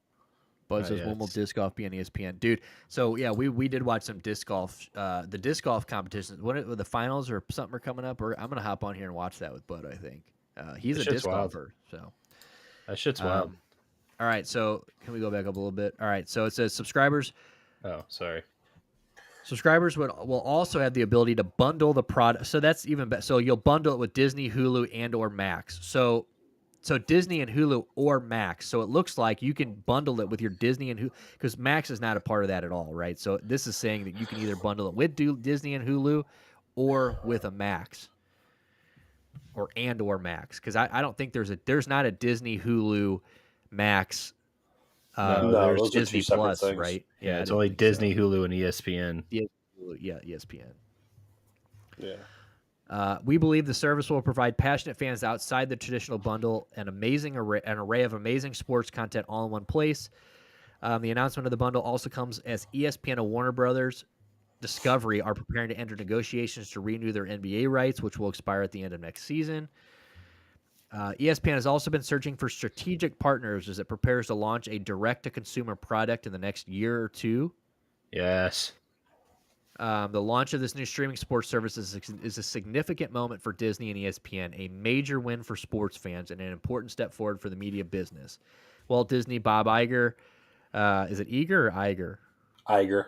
Yeah. That's what I thought. Said in a statement, this means the full site of ESPN channels will be available to consumers alongside the sports programming of other industry. I mean, that's pretty crazy that they're like coming together, like because like I said, you really might be able. There are people out there like that pay for like a basic cable bundle to watch their.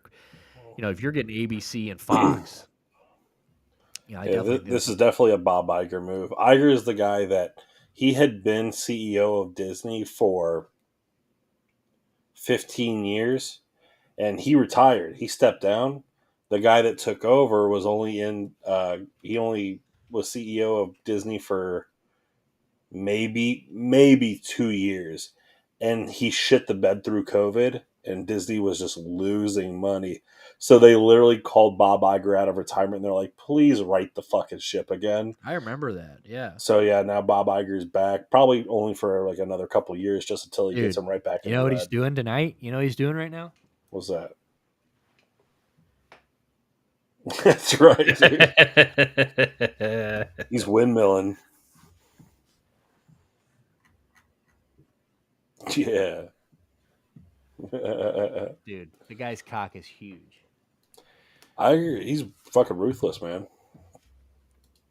Yeah, shout out to him though. So thank you for this because this could be cool. I'm excited. We'll be on the lookout for that. We'll see what they're going to name it, what the price is going to be. Obviously, the bundle keeps going up every year, which is expected. But now they're going to throw this in there. So what's it going to be? This could be like a $20-something bundle, $20 bundle or something, $30 bundle. Who knows? We'll see. But Disney are some Jews, so I'm sure they're gonna.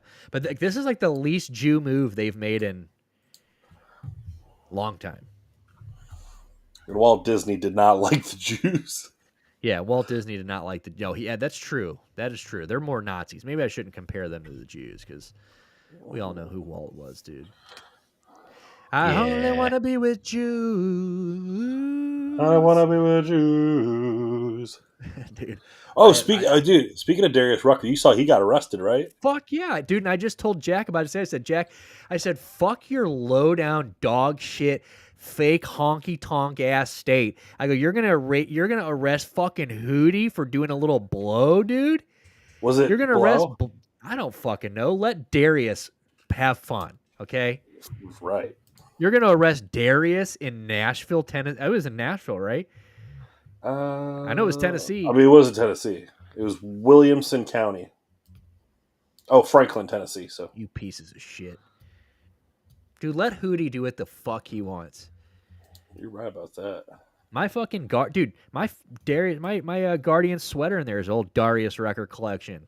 Fuck yeah. Which is so weird that he's got that sports collection. Like that he's literally got like a Fanatics. All the sports have got like a Darius Rucker. They found a clear bag containing multiple items, including 14 purple pills in a jar. Uh-oh. And a suspected black pen that read 88.5% THC. This motherfucker dabbing heavy. I like it. Rucker told police his girlfriend gave him the items and he did not know what the purple pills were. The musician then pulled out what police said was a blunt and told police it was marijuana. Tennessee Bureau of Investigation tests revealed that the purple pills to be psilocin, a Schedule 1 controlled substance that is often psilocybin. contained. Yeah. No, it's not psilocybin. Oh. Psilocin. It contains mushrooms. It's a psychedelic. It's so funny that that's controlled substance, a tier 1 substance. Psilocin. Controlled substance. Psilocin. Psilocin. I know you're Googling it back there, dude. Who, me? No. It is present in most psychedelic mushrooms together with its phosphorylated counterpart psilocybin. Oh, yeah. So it's nice. Yeah. Modulates the production and reuptake of serotonin. Oh, this shit just makes you happy. Dude, what are we fucking ruining his day for? Right. Way to just inconvenience fucking Mr. Wagon Wheel over here. Like, literally, you just ruined his day. You ruined our day. Way to harsh a really mellow guy's mellow. This guy was smoking blunts and taking mushroom pills. And they're like, dude. Not hurting anybody. Probably not even driving. Was he driving? They did pull him over. Okay, so maybe not take mushies in the car. But you know they saw him, they're like, oh, black guy. Black guy, purple pills. Black guy in a nice car. I did a couple. Probably not his, right? I've been to Mushroom Mountain once or twice, but who's counting? It been all these blue and yellow, purple pills. I've been to. Dude, that D12 song was the shit. Blue and yellow, purple pills. I've been to Mushroom Mountain once or twice, but who's counting? All right. It's so fucking hilarious to see you sing and then look over and see the viewer count drop down. Dude, it's because they can't handle it, dude. I know. They're like, damn, we didn't expect this guy to fucking let it You're go. singing, I'm dancing. I glance over and I see the 4 go bloop to 3. I'm like, See, I'm at 5 on mine, but I haven't Don't do it. Yeah. Don't do Oh it. yeah, It's we're at 3, baby. It's not good news. Dude, fuck them, dude. That's all it is. They just can't handle it, dude. I'm telling you guys right now. You guys might tune into Adin and Ross and all these. Adin and Ross. We are going to be the biggest thing on Kick. You just don't know it yet. You don't know it yet. Yeah. It is what it is. I also rated some broad after the last show we had a couple weeks ago. A week ago, I sent some broad 6 viewers, and I was like, "Hey, have a good show. Give us a follow." She was like, "Mongo, that is not how you get followers on this." She goes, "If that's why you think you can raid me, then don't raid me anymore." Unfollow, bitch. Sorry. I'm literally sent that and exited out. Like, I'm not tuning in. I'm just like, whatever hey. happened to a sense of fucking community? Yeah. Online community. Saw it. Bud was there. Bud said, yeah, she was a bitch. I'm like, dude, like, I'm obviously not trying to poach or I'm not here trying to get you solicit likes or follows. I'm literally just saying, have a nice stream. Like, give us a follow. Like, we gave you a follow. Was she white? Like, no. Really? Yeah, she was this black chick viewer or gamer. Was she partially attractive? Yes. Well, see, she's out everything handed to her. Yeah. She's like she's a gamer though. Like I don't know, she's just some game. I don't know. I unfollowed her, but fuck her, dude. I was like, damn, broad. But literally the whole purpose of a raid host, is to straight up, like that is literally the point. Like, hey, here's my 6 followers. Like she had like, Merry I mean, Christmas.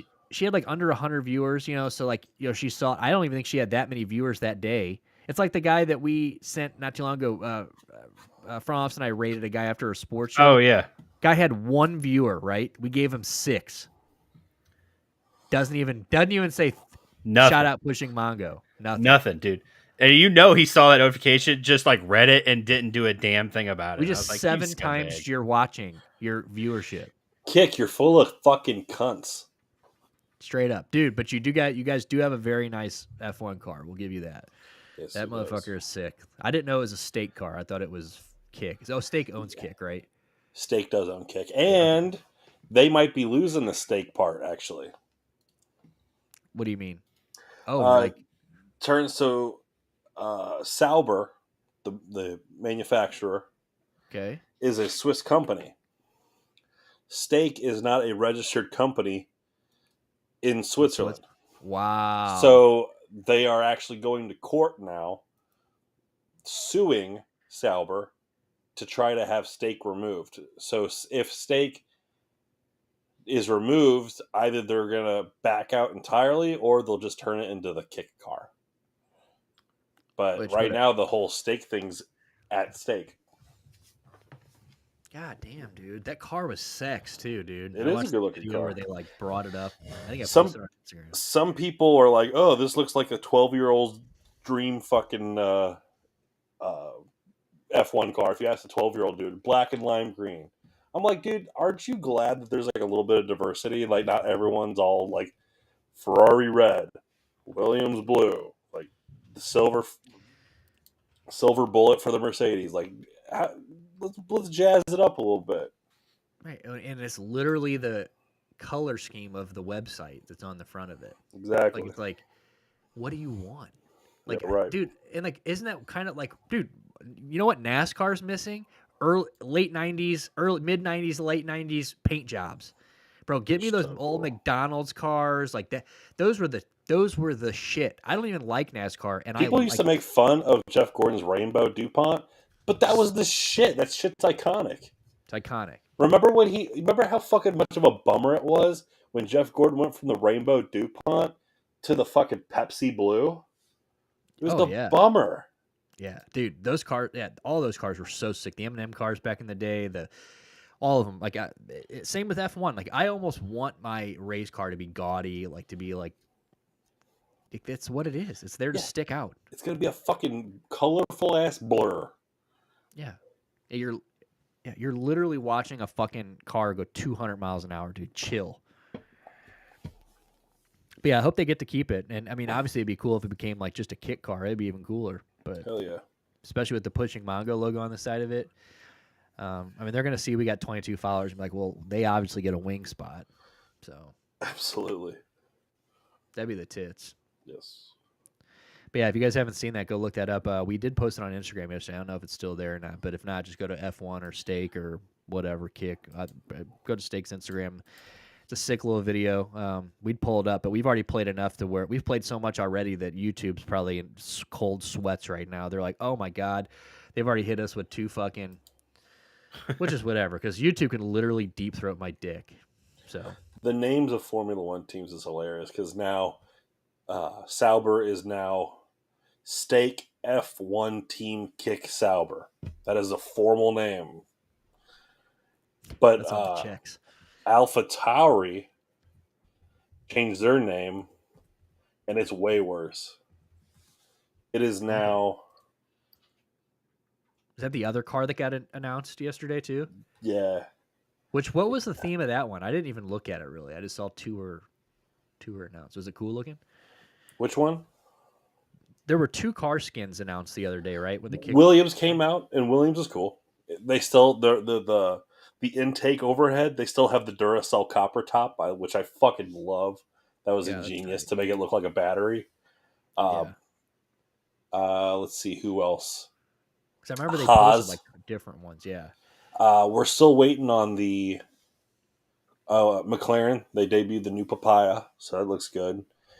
It sucks that Andretti. I didn't realize that. My dad and I were actually talking about Formula. We were going out to lunch. It sucks that Andretti got put down. That kind of sucks. On some bullshit. Yeah, that And Haas Andretti sucks, cattle. dude.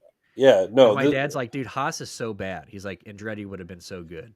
The problem with Haas is that, I mean, obviously, if anyone pays attention to NASCAR, Gene Haas doesn't try to win. He just gets in there and makes a profit. So he's not sitting there pushing for a win. He's not pushing for championships or even podiums. He's lazy. He's greedy. He's a tax dodging piece of shit is what he is. Andretti would have been an American team actually trying to compete.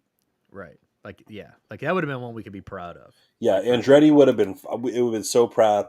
An American automotive manufacturer with Cadillac, GM, and then fucking Andretti, who, I mean, talk about a dude that he was born in Italy, but he always raced on the American flag. And he's does not have a Do we have a NASCAR? Is Gateway a NASCAR track? No. Yes, it is. Well, I've seen NASCAR Truck Series there. Yeah, at least it used to be. I don't know if it is anymore. Like when I They'll- used to go there, it was. I think in the last few years, the Cup Series has stopped at Gateway. But back when I was a kid, Gateway was like Truck Series and drag races out there back in the day too. Oh yeah, they would do drag races. And then it's not the Cup Series, the highest tier of NASCAR. It's the one step below. Yeah, I was trying to think of what that is. It used to be called. Because I can picture it. Well, I can remember for like the regional races that I used to go to there, like the regular car races, not like NASCAR or anything. There'd be a couple weekends of summer that would get kicked out for NASCAR events. Does Kansas City have one? Yes. Casey's getting a new drag strip, opens in 2 months. Oh, that's sick. So nice. You have the Cup Series and now you have the Xfinity Series, but Series. We will remember it as the Busch Series. Yeah, the Busch Series. Yeah, and Xfinity Series sounds familiar too. Honestly, I see that when I'm scrolling through a TV. Yeah, so Gateway was always doing like ARCA, Xfinity, Craftsman Truck Series, but as of like the last couple of years, the Cup Series has been coming in to Gateway. So when something happens, like so Andretti gets turned down. Are they turned down for good, or is this something they can reapply for each season? If they want to, or is this too much of like all right, fuck you guys kind of thing? Like you guys don't. It is such a fuck you because they did everything that was asked of them, and the fact that they had to raise so much money just to get to apply. That's what I'm saying. Like, dude, just to fucking even get consideration, you can only imagine how much money. It was something like they had to raise like $50 million. It was like a crazy amount just to apply. Like there can't be a more expensive sport to like get into right now. Like it's one of, at least. I mean, definitely one of. It's such an expensive just to get in there, and then you do get through there. You got to get a car, just the. I mean, maybe the NFL. Yeah, to have an expansion NFL team, because even like in English football, you start off at a lower league, a lower tier. So you have a shitty stadium, a shitty team, and then you obviously as you win, you go up tiers, and then eventually you're in the Premier League. But like you have Champions League, Tier League, or League One, League Two. But yeah, NFL or like Formula One, totally the most expensive to get into. That's so fucking wild. So hopefully, so do you think Andretti will try again, or do you think they no more like a fuck this? I think that Andretti's going to go back to IndyCar with a mad chip on his shoulder, and try to win a championship there. Because it's been a while since they won over there. When was the last time a U.S. team won at Formula One? I think I've asked a U.S. team. I don't think have they ever won. I don't think a U.S. team has ever won. There was a U.S. driver named fucking Andretti. Oh, really? Yeah. Andretti was the last guy, American. He was the last U.S. champion. Who did he drive for? Like Ferrari or something? I think he drove for Lotus at the time. Does Lotus still have a car? No. Dude, Lotus was sick back in the day. I remember my My dad used to drive around like They every had time we some go. iconic cars, and to be honest, when you look at the history of Formula One, Lotus is one of the more progressive constructors. A lot of breakthroughs in the technology were at the expense of Lotus and their guys. They were geniuses. So it's a shame that they're not in there anymore. They were in Formula One up until 2010. Kimi Räikkönen drove for Lotus. So, I mean, it wasn't that long ago. Dude, that would be sick. I would love to have. Yeah, I always thought Lotuses were cool. I didn't Hell know they were yeah. like a.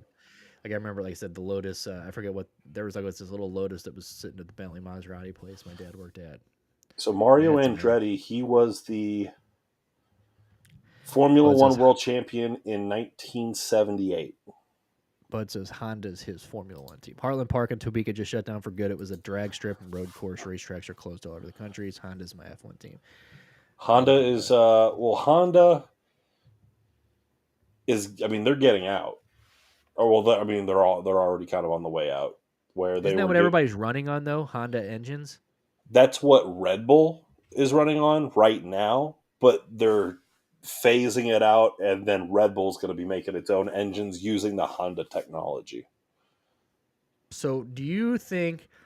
And obviously, we don't have to spend we have to do a whole bunch of F1 shit here. But Yeah. do you think that? How long do we think Verstappen, like the reign's gonna last? What's the reign here? Because obviously that he's a couple years in now.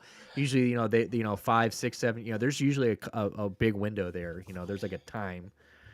I mean, Verstappen's he's at the top of his game. We just witnessed the most dominant season in the history of Formula One. Like we're just getting started with this guy, is what I'm saying. Like I feel like we're really like just entering the Verstappen like. But it's a matter now of Red Bull keeping him competitive because he's been driving in Formula One since 2016. He debuted, and he wasn't winning. He would get the occasional podium. In 2016, I think Red Bull got like 3 podiums the whole season. They finished like 4th in constructors championship points. It was Verstappen, and Daniel Ricciardo was the senior driver. But right now, I don't know if you saw Christian Horner in the news, who's the team principal. Okay. He's being investigated right now for allegedly, they're keeping it pretty hush-hush, but the word is that he was inappropriate with a female staffer. Nice. This is a Red Bull guy? This is the team principal for. There we go. This is the most important guy, aside from a driver, for a Formula One team. And he has been the team principal since they debuted in like 2003. He's been the guy. He's led them through all the Sebastian Vettel championship years. Then Sebastian went to Ferrari, and then they kind of dipped, and then they had their come up again, and now they're winning with Verstappen. So he's seen 2 eras of championships here. And if Christian Horner gets let go, and they're kind of directionless, who knows? All of a sudden, you might start to think like Verstappen might want to jump ship and go to another team because now Lewis Hamilton is going to Ferrari next year. I was going to say before we move on from F1, we have to talk about that. Lewis Hamilton, 2025, baby. It's already a multi-year contract. He's getting paid like $100,000 a year because more than just being a driver, he's going to be a guy that's going to be behind the scenes, like with real input into the car. And so he's going to be an advisor. He's going to be a driver. He's the stock value of Ferrari. The moment that he was announced that they're hiring him next year, went up 6%. Do you think he's a better driver than Charles head to head if they're in the same car? Charles Leclerc? Yeah. You put him in the same car, same Ferrari, same engine, same build. Who's the better driver? You think? Obviously, Charles Leclerc. I love Charles Leclerc, and I think he is championship material. But dude, 7 championships. You got to go, Lou. And but you still think he's got that? Like obviously Lewis Hamilton could, in the right car, still be the man. He could still win a championship. You saw how close he was the year before. Yeah. Against it was the final race of the year. it was down to like a single point with him and Verstappen, and people think that he got cheated. That debate will always fucking go on that Lewis Hamilton was cheated at that 8th championship. But Dude, it'd be you sick saw to see you him saw get in Ferrari. his drives this year. The Mercedes had a shitty car at the start of the So the year, car was dog shit, right? That's what but I'm saying. as they started to kind of progress and work things out, it started to get competitive, and you saw some classic Lewis driving. There was it was funny that like the older guys in Formula One were having like some really recent, like Fernando Alonso was driving, arguably he's a former world champion, but he was driving some of his best drives of the year of his career, and he's like 43. Yeah. Lewis Hamilton still getting the most out of his piece of shit Mercedes, but it seems to me like he doesn't think the Mercedes car is developing very well. It's because they just started doing off-season testing. All of a sudden, he's like, "I'm going to Ferrari." So it seems like he went into testing, got in that car, and went, "Oh, this is a pile of shit again." Yeah, not a fucking chance here. Look Yeah. what So Ferrari's now it's doing. like, who's going to take over at Mercedes next year? Well, my dad says Nico is coming back. Rosberg? He says that he said he was watching a thing where he thinks that's the talk, is what he told me at dinner the other night. Nico So I brought him. Rosberg? I said Nico. I remember Nico, the guy I was telling him about his yacht channel that you showed me. Yeah. And he was like, "Well, rumors are that he might come back now that Hamilton's gone." That'd be Mercedes. fucking crazy. Which I don't, you don't know. I mean, my dad, his news is sometimes he's super accurate, sometimes he's not. But Yeah. But racing's one of those things where like he's pretty fucking in tune. So like when he said that, I was like, when he retired, he's like, yeah, he's like, but he's young. He's like, and he's like his dad's big. He's like his dad's the big daddy. He's like, why wouldn't he want to get back into it? He goes, if he can be the big guy at Mercedes. So I don't know. I mean, Nico won a world championship for Mercedes. He's tight with those dudes. How sick, dude. I was thinking little Mick Schumacher was going to take over because he's a test driver over there, and he probably at some point is going to get another opportunity. That's not Haas. Dude, the cinema. If he comes back, if Rosberg comes back and he's having to line like row one, like they qualify P1, P2, and he's lined up against Lewis, dude, the whole world's going to wait for those tires to touch on turn one and see if they take each other out. First turn, baby. And then one does take him out. I have goosebumps thinking about that. Dude, one does get taken out, and we're all just like fucking losing our minds because like first race of the year, they touch, and they both like fucking go out in the gravel, and they're out. There's DNF. Oh, I hope so. Arguing on the side, dude. That'd be sick. That'd be so sick. That'd be like movie shit. Like seriously, like he retires because he doesn't need to be racing anymore. He's tired of he's tired of fucking Hamilton. And he's like, I'm gone. And then as soon as Hamilton jumps ship, he's like, you know what? I've got some left in me. I'm young as fuck. That's so fucking cool. Oh, that's so fucking So hopefully that's a real thing. Like I said, my dad was like, yeah. He was like, yeah, that's the rumor. He's like that he might come back because now that, Hamilton was his problem, and now that he's gone, you don't have to deal with him. That'd be tits. Dude, I mean, if your dad heard it, then like, because it's not like your dad's where did he hear it? Right. So it had to have been like a big like source. Right, because he's not out here like on Twitter. He's not like hearing some rando. His ear's not to the ground. Yeah, so when he said that, I was like, damn. I was like, wow. I totally forgot to tell you that, but that'd be fucking. I never even considered that. That'd be fucking wild. Because he's so young, dude. He could totally do it.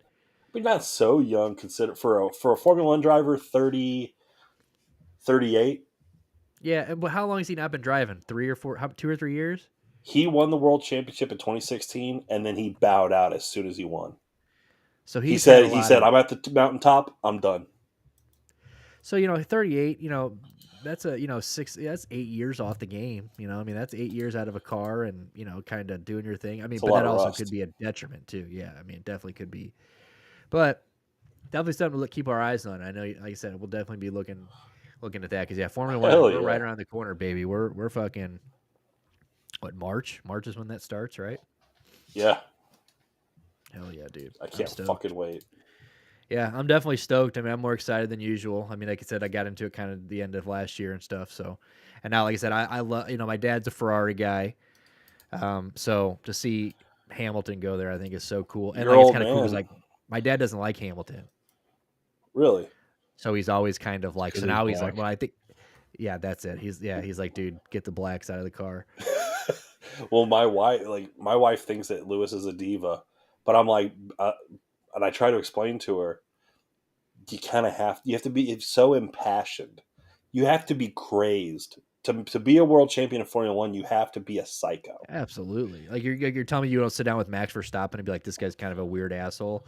You know what I'm He's saying? a Like, total diva, totally like emotional, like because you're putting you could die.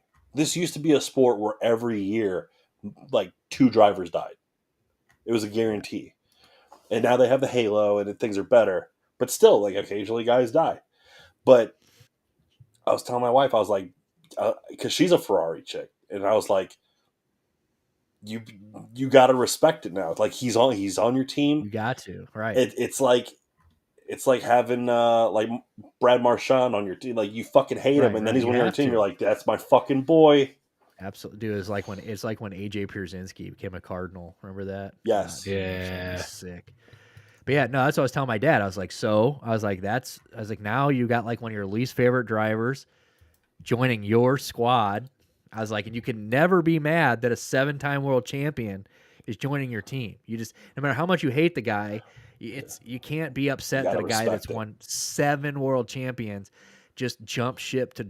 And like Charles, like you said, look, that Leclerc kid, he's pretty young, and it's like, Yes. he's what a better fucking guy to drive behind or drive with. You know what I'm saying? Like he could very well be the better driver 5 years from now. You know what I'm saying? Sure. 4 or 5 years from now when Hamilton's gone or whatever. Like, Yeah.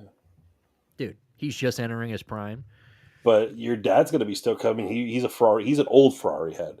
So Yep. they haven't debuted the new car or the new livery yet, but they're getting rid of the black on the Ferrari car, and they're Nice. bringing the white back. So we're going Oh Ferrari white baby, and black. So it's going to look pretty old school. let's fucking go. What's up, Hey, I'm stoked. Game Playboy? What's up, gameplay?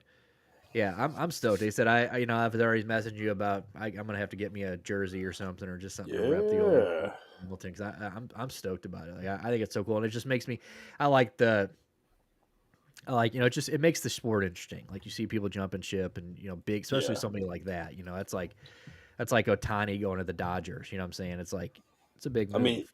it was huge. Lewis Hamilton going from McLaren to Mercedes in 2013. That was outrageous. People couldn't fucking believe. Did it again. Unreal, This dude. is this is like LeBron's the decision again. Yeah, 6 out of 7 world championships with the team, and you're like, yeah, I'm out. Like, holy shit! yeah. It's, Well, I'm glad we're right. it's What? because it's Ferrari. Everyone who loves Formula One loves Ferrari. Well, yeah. You think It's it's such a synonymous. When you close your eyes and you think about all the things that are great about Formula One and all the drivers and the greatest drivers winning the championships, you see you see the pony. And so every driver coming up grows up wanting to drive the fucking Ferrari. The right. allure of driving the Ferrari. Yeah, that's gonna be tits, dude. I'm stoked. They said it. We're what about when's the first race? March what? Uh, Early March, I think like the Early March. 4th. Let me see. So we're about a month away from Formula One season. So you'll definitely be getting us doing Saturday. Get back to those, and we were watching what was it, Saturday Sundays? We'd wake up and watch those races. That was some good times, dude. So round 1, the first race in Bahrain.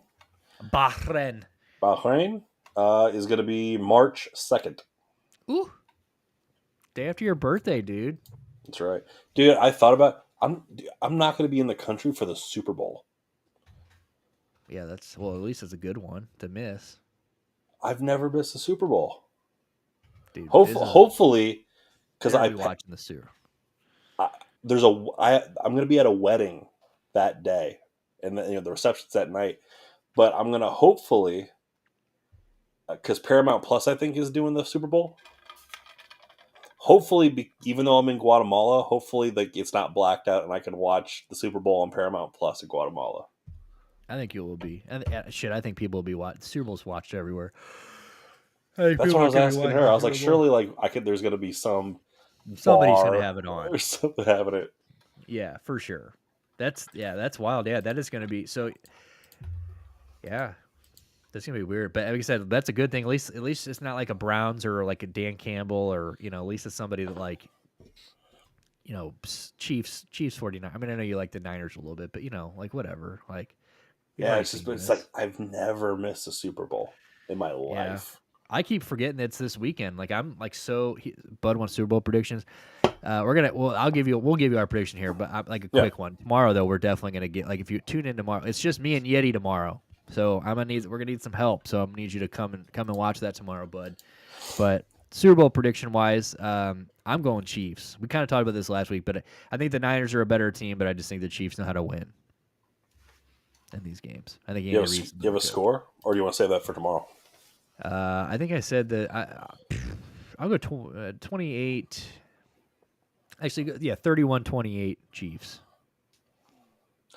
I will say 17-14 Niners. That'd be wild, dude. 24-21 Chiefs. It's going to be low scoring enough that all the mouth breathers and all the fucking all the morons are going to be like, this is a boring game. Fuck you. It's going to be a good defensive game. Let's see a defense game. I'm definitely down. He says CMC has to go off if Niners want to win. Yeah, for sure. And he totally will. I just think that Travis and the boy, I just think Patty and they're so clutch. I mean, they're just like look what they just did. They just shut down Baltimore, and I just think I think to me Baltimore was the best team on paper in the playoffs, but.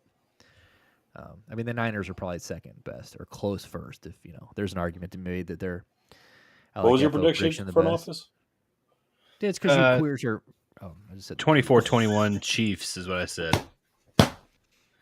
Unfortunately, the queer word out there, you gays you're some KC gays, dude. We support the gays here, dude. We all just joke. Don't fucking cancel us. Don't dip out. We're all just joking.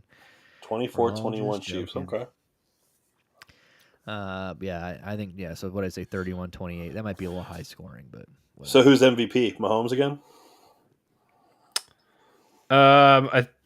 Yeah, probably. If not him, it'll be Travis, and he'll retire, and that'll be it. Travis, wait, you say Travis Kelce retires if he wins? Absolutely. I can see it. Absolutely. Yeah, I sincerely, I think I'm more confident in that than my actual pick. If the Chiefs win, Travis is done. How old is he? That'd be wild. 34. I give him what? 3 rings. 3 rings. He's 34. He's about to lock down Taylor Swift for marriage. I think I'd retire too, dude.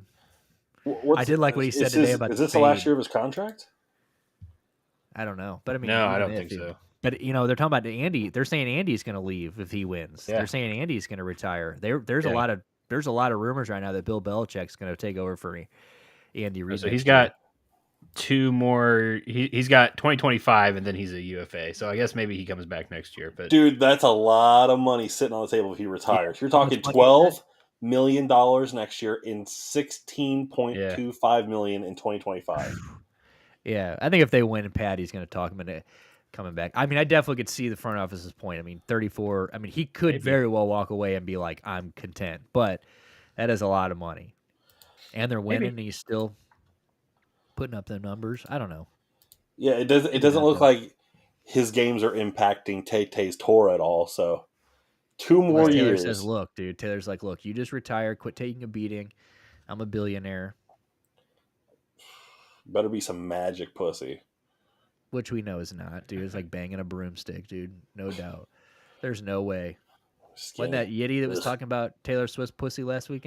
About how on the show? I think he was talking about. He's like, bro, you know that ain't no ass, no real ass. But who knows? It's billionaire pussy. That's all that matters. That's true. Yeah, I think it'll be a good game. I definitely do. So we will definitely see. But we'll be getting into a little bit more tomorrow. Mostly me. It's like I said. It's gonna be a solo tomorrow. I mean, I got Yiddy for a minute, but he's gonna come on. It's obviously not gonna be as long as it was last week, but we'll get a little bit more. We kind of got into it last week, but it's been a week. It's the week of the Super Bowl, so we'll look into it a little bit more tomorrow and stuff like that. But yeah, so all right. So I do want before we get out of here, or before we close up shop here, we can maybe even get a couple more things in real quick. But I do want to talk about the Juiced Olympics. Dude, let's go. Yeah, let's talk about the Juiced Olympics, and then while we're talking about that, we can make a quick note on, because Stuart posted this on here, and I had seen this. What a fucking sick moment for Shane Gillis, by the way, getting fucking the SNL February 24th, hosting SNL after they fired him. Like, what a fucking sweet moment for Shane Gillis. That's a victory lap. Like, that is so good. You can't cancel, motherfucker. You can't cancel, motherfucker. Now you're paying him to host the show. Unless you really did some shit. Unless you really, really fucked up and you really hurt some people. Cancel culture is a fucking illusion. Yeah, it's ridiculous. It's ridiculous. Making a little Chinese joke or whatever it was, like they were bitching about like a Chinese place that always gets his order wrong, and so he did the voice, and that was it. And it was so bad that they literally the best thing that ever happened to him though was not going to Saturday Night Live. So he would have been stifled. You would have never got Gillian Keeves. You would have never got all those incredible, because SNL doesn't have the balls, or network television can't fathom putting that on there post Janet Jackson titty. But he would not be nearly as successful as he is now if he had gone to that fucking show. Yeah, so shout out Shane Gillis, dude. My favorite comic right now going, period. I mean, he's my favorite one going. I mean, he's so fucking funny. And shout out to him for getting the for getting the last laugh on Saturday Night Live, because fuck Saturday Night Live, and probably show sucks anyway nowadays. And but I'll definitely be tuning in to watch Shane. I think when the host is cool, you're the right host, it's good. Bill Burr killed it. Right. Shane Gillis is going to do great. So the skill just gets to be good. What was that? Was it Tony Hinchcliffe, or who was it that hosted a couple months ago? Probably, yeah. I liked Tony Hinchcliffe was back and forth for me. I can't tell if I like him or not. But his skits were fucking great. Yeah. So as long as he's in the fucking writers' room, making the donuts, dude, it's gonna be one of the better shows in a while. Yeah, no, I agree. All right, that's must see TV. We can pull that back up. I'm sorry, I just saw that in there and I wanted to mention that real quick. But all right, so Stuart found this thing. I guess you can fucking explain. I mean, I sent this to a couple people and they all loved the idea. So yeah, I mean, there's some fucking rich asses out there that are like, hey, the Olympics are getting boring and fucking, it's fucking milquetoast at this point. So why don't we? Athletes are juicing anyways, and everyone's trying to find the fucking edge. So these rich asses, who are fucking geniuses apparently, decided that if we're gonna go crazy with it, like, let's put it on the stage and make a few bucks. So juiced up, steroid, testosterone riddled fucking super athletes just cheat. Like, give me all the Lance Armstrongs, give me all the fucking, like, straight up. We're gonna break some fucking records here, dude. Like, we need to get like a home run. Like, we need to get like a waiver for like Yordan Alvarez. Like, each nation gets like one MLB player to just juice for like a month. Just send them over there for a home run derby, metal bats. No, this is gonna crush the Olympics. Like, the Olympics is so the Olympics has forgotten its place in the world, where they had all these coaches touching the fucking girls and abusing the athletes and all this bullshit, and they're so desperate to try to find their footing again by bringing in skateboarding. Skateboarding is not supposed to be an Olympic fucking sport. Right. It's not supposed to be some elitist bullshit that the country can fucking put on a pedestal. So fuck the Olympics. So the fact that you got this, where it's just like, you know what? Let's have the fucking freak show.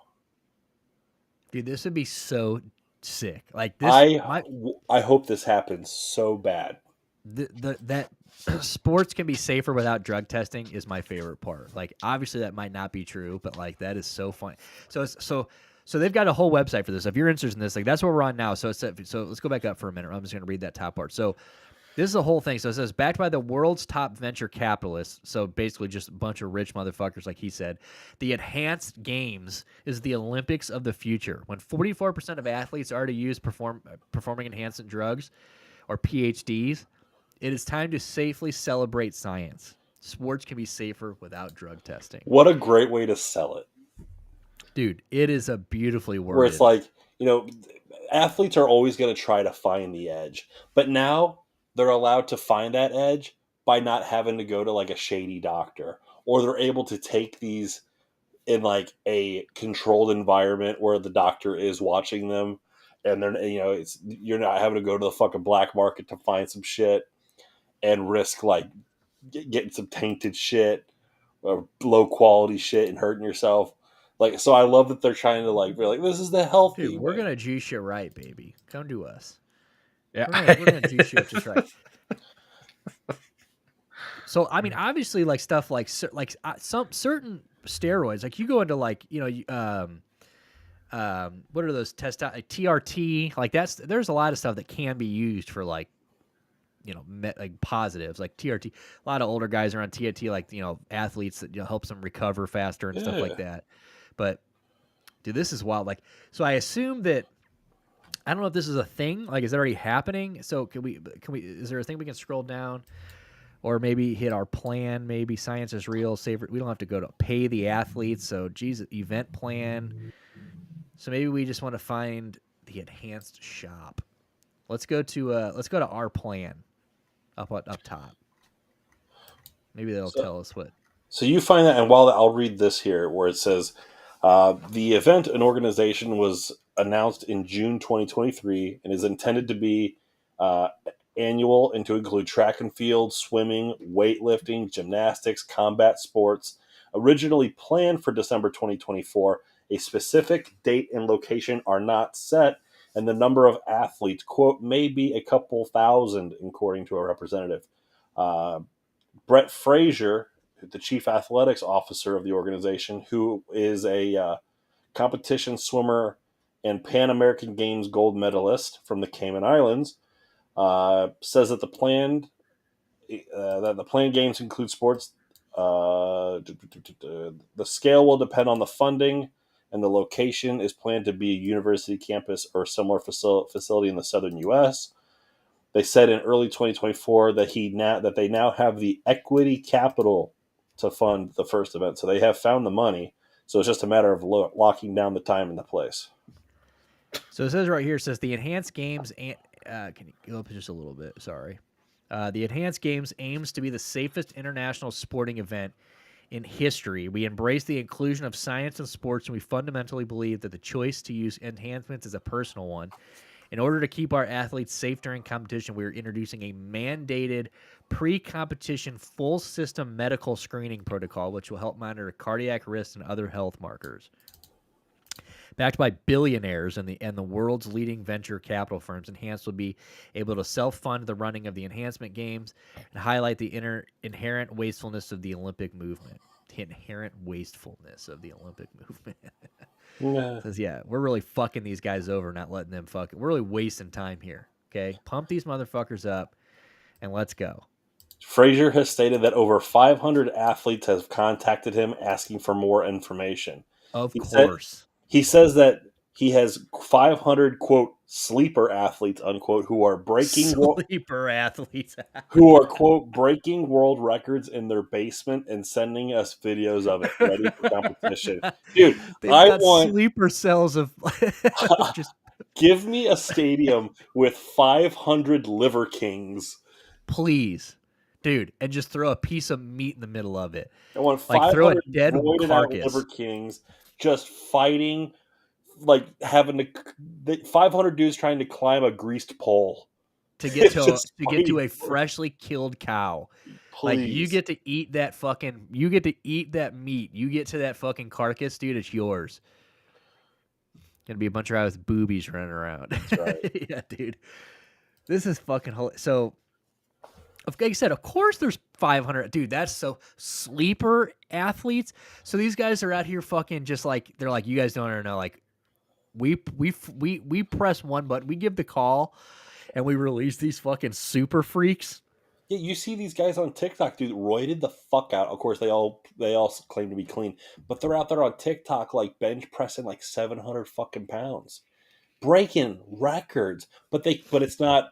But they're not doing it on like a drug tested formal like thing, so it doesn't count. But if you do it on this, like, fuck yeah, dude, let's break Hell some yeah, fucking we records. actually love it. We want you to we encourage it. We'll deliver high-impact yet cost-efficient games so they can share the profits with the athletes based upon model devised by Enhanced the EAC. Olympic Games generate substantial revenues almost unparalleled across the sporting world to the tune of $7.6 billion in quadrennial revenue. Yet these streams of gold don't trickle down to the athletes whose shoulders the Olympics rest upon. A 2012, that's very true. A 2012 study by former Olympics athlete found that just 6% of the U.S. Olympic Committee's $795 million expense budget actually goes to the athletes as cash payments. Yeah, remember like they went to Russia and they were like they couldn't drink the fucking water at the hotel. Yeah, I mean they're And like staying like Ronda Rousey won a Sochi. medal, came back to the U.S. and she was living in her fucking car. OG Gregory says push and poo. What's up, dude? What about poo pushing? The underpayment of athletes is the core moral failing of the Olympic movement. It is a vestige of the aristocratic sentiment behind the outdated unpaid amateur requirement. So all athletes competing in the enhanced would be paid. Athletes would be either get a base salary, complete for winning prizes, which would be larger than any other comparable event in the history.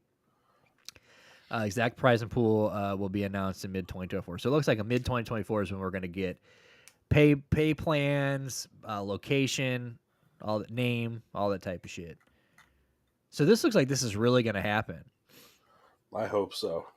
I really fucking hope so. Could you imagine if we were just able to like just juice like Mike Trout? Turn on fucking True TV and they're having the fucking wife beating competition to see who could black both eyes the fastest. How many walls can you put your significant other through, dude? Yeah. How many walls can you throw her? How many layers of drywall does she go through? How many layers of drywall can you put your wife through? Holy shit. Liver King doesn't know what's going on. He just runs through all 5 walls. They're like, dude. How fast can you tear down your garage door? That's not what you're supposed to do, Liver King. That's so funny that Liver King is like in his 30s. That guy looks like he's 60. Yeah. They're supplying the drugs, right? I guess they are supplying the drugs. I mean, I would assume that they're the ones, or maybe, I guess not. Maybe I randomly got recommended. Bring your own. From Google. The gods smile on you. Dude, OG Gregory, we are so lucky to have you. I randomly got recommended for you from Google. Thank you so much, dude. Like, honestly, we're honored to have the gods smile on you. Where's he commented? YouTube. On YouTube. Yeah, So I randomly got recommended to you from Google. The gods smile on you. Well, obviously, if OG Gregory's here, obviously God's smiling. We're smiling. Push and poo. Oh, I love it. But yeah, dude, so this is going to be good. So 4 million Americans use anabolic androgenic steroids to increase their muscle mass, according to a 2022 paper. 75% of male regular gym goers have considered using steroids. So yeah, that's what I'm saying. Of course, there are people ready to sign up for this. 500 people, of course. They're like, dude, sign me the fuck up. Bring your own drugs. Yeah, they're like, dude, so now they're like trying to find who gets the bet. They're like, dude, who supplies you the drugs? So then also like the whole trans athlete thing is a complete non-issue this time around. Yeah, dude, trans athletes have got to be allowed in this. They're like, who gives a fuck? Like, what's your pronoun? Don't give a fuck. What can you lift? Let's go. You look like, yeah. I mean, they're like, yeah, you whatever one you want to. Like, you just choose whatever one you want to compete in. Oh, you want to compete in both? You fucking both, yeah. Do it. The first competitor to compete in every Olympic game, male and women, male and female. Doesn't break a sweat. She looks like Chris Cyborg out there, dude. Just fucking. Chrissy Cyborg. She's been running for 3 days. She hasn't sweat. You don't know what's going on. What a fucking machine. She hasn't eaten or drinking anything. No. Worm Red Blue. Is that our other Bud? Dude, look at Bud coming on both. Is this the same Bud? What up? Worm Red Blue. Oh, I guess that must be an emoji that we can't see because Restream sucks. It's Yep. Nothing we can do about it. Is that a gummy worm? Is that a gummy worm, Bud? Dude, Restream sucks balls. Yeah, it's a gummy worm. We're here to wage war on fucking YouTube and Restream. I didn't even know there was a gummy worm emoji. Dude, OG Gregory though, man, make sure you hit that fucking. He's probably gone, but if you're not gone, hit that subscribe button, baby, every Tuesday. And then if you got a Kick, go follow us on Kick because that's where we're at. 5 days a week we're on Kick. So quit fucking around and find out. So yeah, dude, this is gonna be tits. I really hope this happens. We're 100% gonna keep an eye on this. This is the shit. Dude, let's fucking. Dude, just remember the beginning of is it Batman and Robin when Bane gets hooked up to the Venom? Yes. Like, dude, let's just shoot everybody up, send them out to the stadium, fight to the death. Everybody's just baning. Like that should be how these games end. They don't end until one guy is standing. I'm never leaving, dude. Appreciate you. You want to be on the show? You got a webcam, if you plan on being consistent. Yeah, you got a webcam, dude? Dude, maybe throw us up on the side if you're going to hit the... There's one that's like... I don't really have a choice. Yeah. Listen, I can take down the website if you guys are done talking about this. No, but you can put us on the side over here. Like there's a thing where you can view... Yeah, we can do this. No, there's another one. There's another one. Oh, you want to do this? Boom! There it is. Look at that. Yes, sir, I sure do. Dude, we might look at that. Look at that. Fixed. Dude, we might have a third. Here we go, dude. All right, you start tomorrow. I'm down for next Tuesday. All right, dude, we got a third mic, third member. Everybody meet OG Gregory. The fuck am I, chopped liver? Dude, we can be 4. You're not even on stream, dude. Oh yeah, you said third mic, and I'm like, okay, I guess I'm just nothing. On stream. Yeah, you know what? You can go back to the bottom, dude. That's where you can go, dude. It's all right, dude. Right back to the fucking Take bottom. this dumbass website down anyway. Hey, Juiced Olympics. We are going to be. I mean, honestly, they need to let us be color commentating that. Holy shit! Please. Pushing Mongo color commentates the Juiced Olympics, the Enhanced Olympics. Let's fucking go, dude. Let's go. I don't even know what the show is about, dude. It's about whatever you want it to be about. We literally just talk. So we do sports. We just talk about whatever the fuck we want to talk about, dude. They said we're on Kick. This is it right here. This is it. We're just talking about sports right now because we want to, but we're on Kick 5 days a week. We have a real sports show tomorrow, and then we have random streams throughout the week too. So you're gonna get whatever the fuck you want here, baby. If you're just finding like just a smorgasbord of bullshit, you have just stumbled into one. So we're gonna pay more attention to this Enhanced Games as more details come out. Absolutely. And if it does come to fruition and it's live, we're definitely live streaming like reactions to this. Yeah, absolutely. Like if they're not going to hire us to commentate, yeah, hell yeah, you see Bret Hart. Yeah, I got Ric Flair back there, dude. I got the Mysterio mask. Woo! Fucking, baby, we do it all here, dude. I think I even put it in our Kick bio. We do our own stunts here. Do you think there's a deeper meaning to the movie Weekend at Bernie's? Well, that's a Stuart question. A deeper meaning to Weekend at Bernie's? And if so, what? I don't think I think it's pretty straightforward. I mean, the coked out boss croaks, the dudes just have a moment to live their life.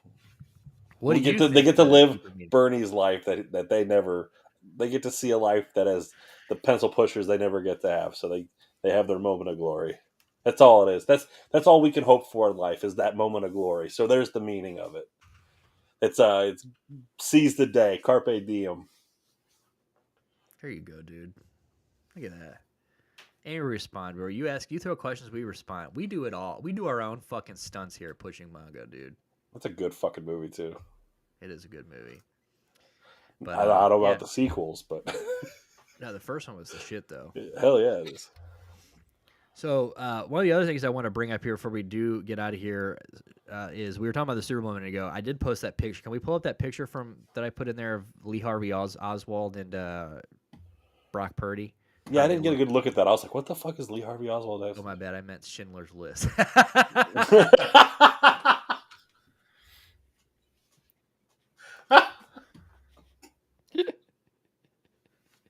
Honest mistake.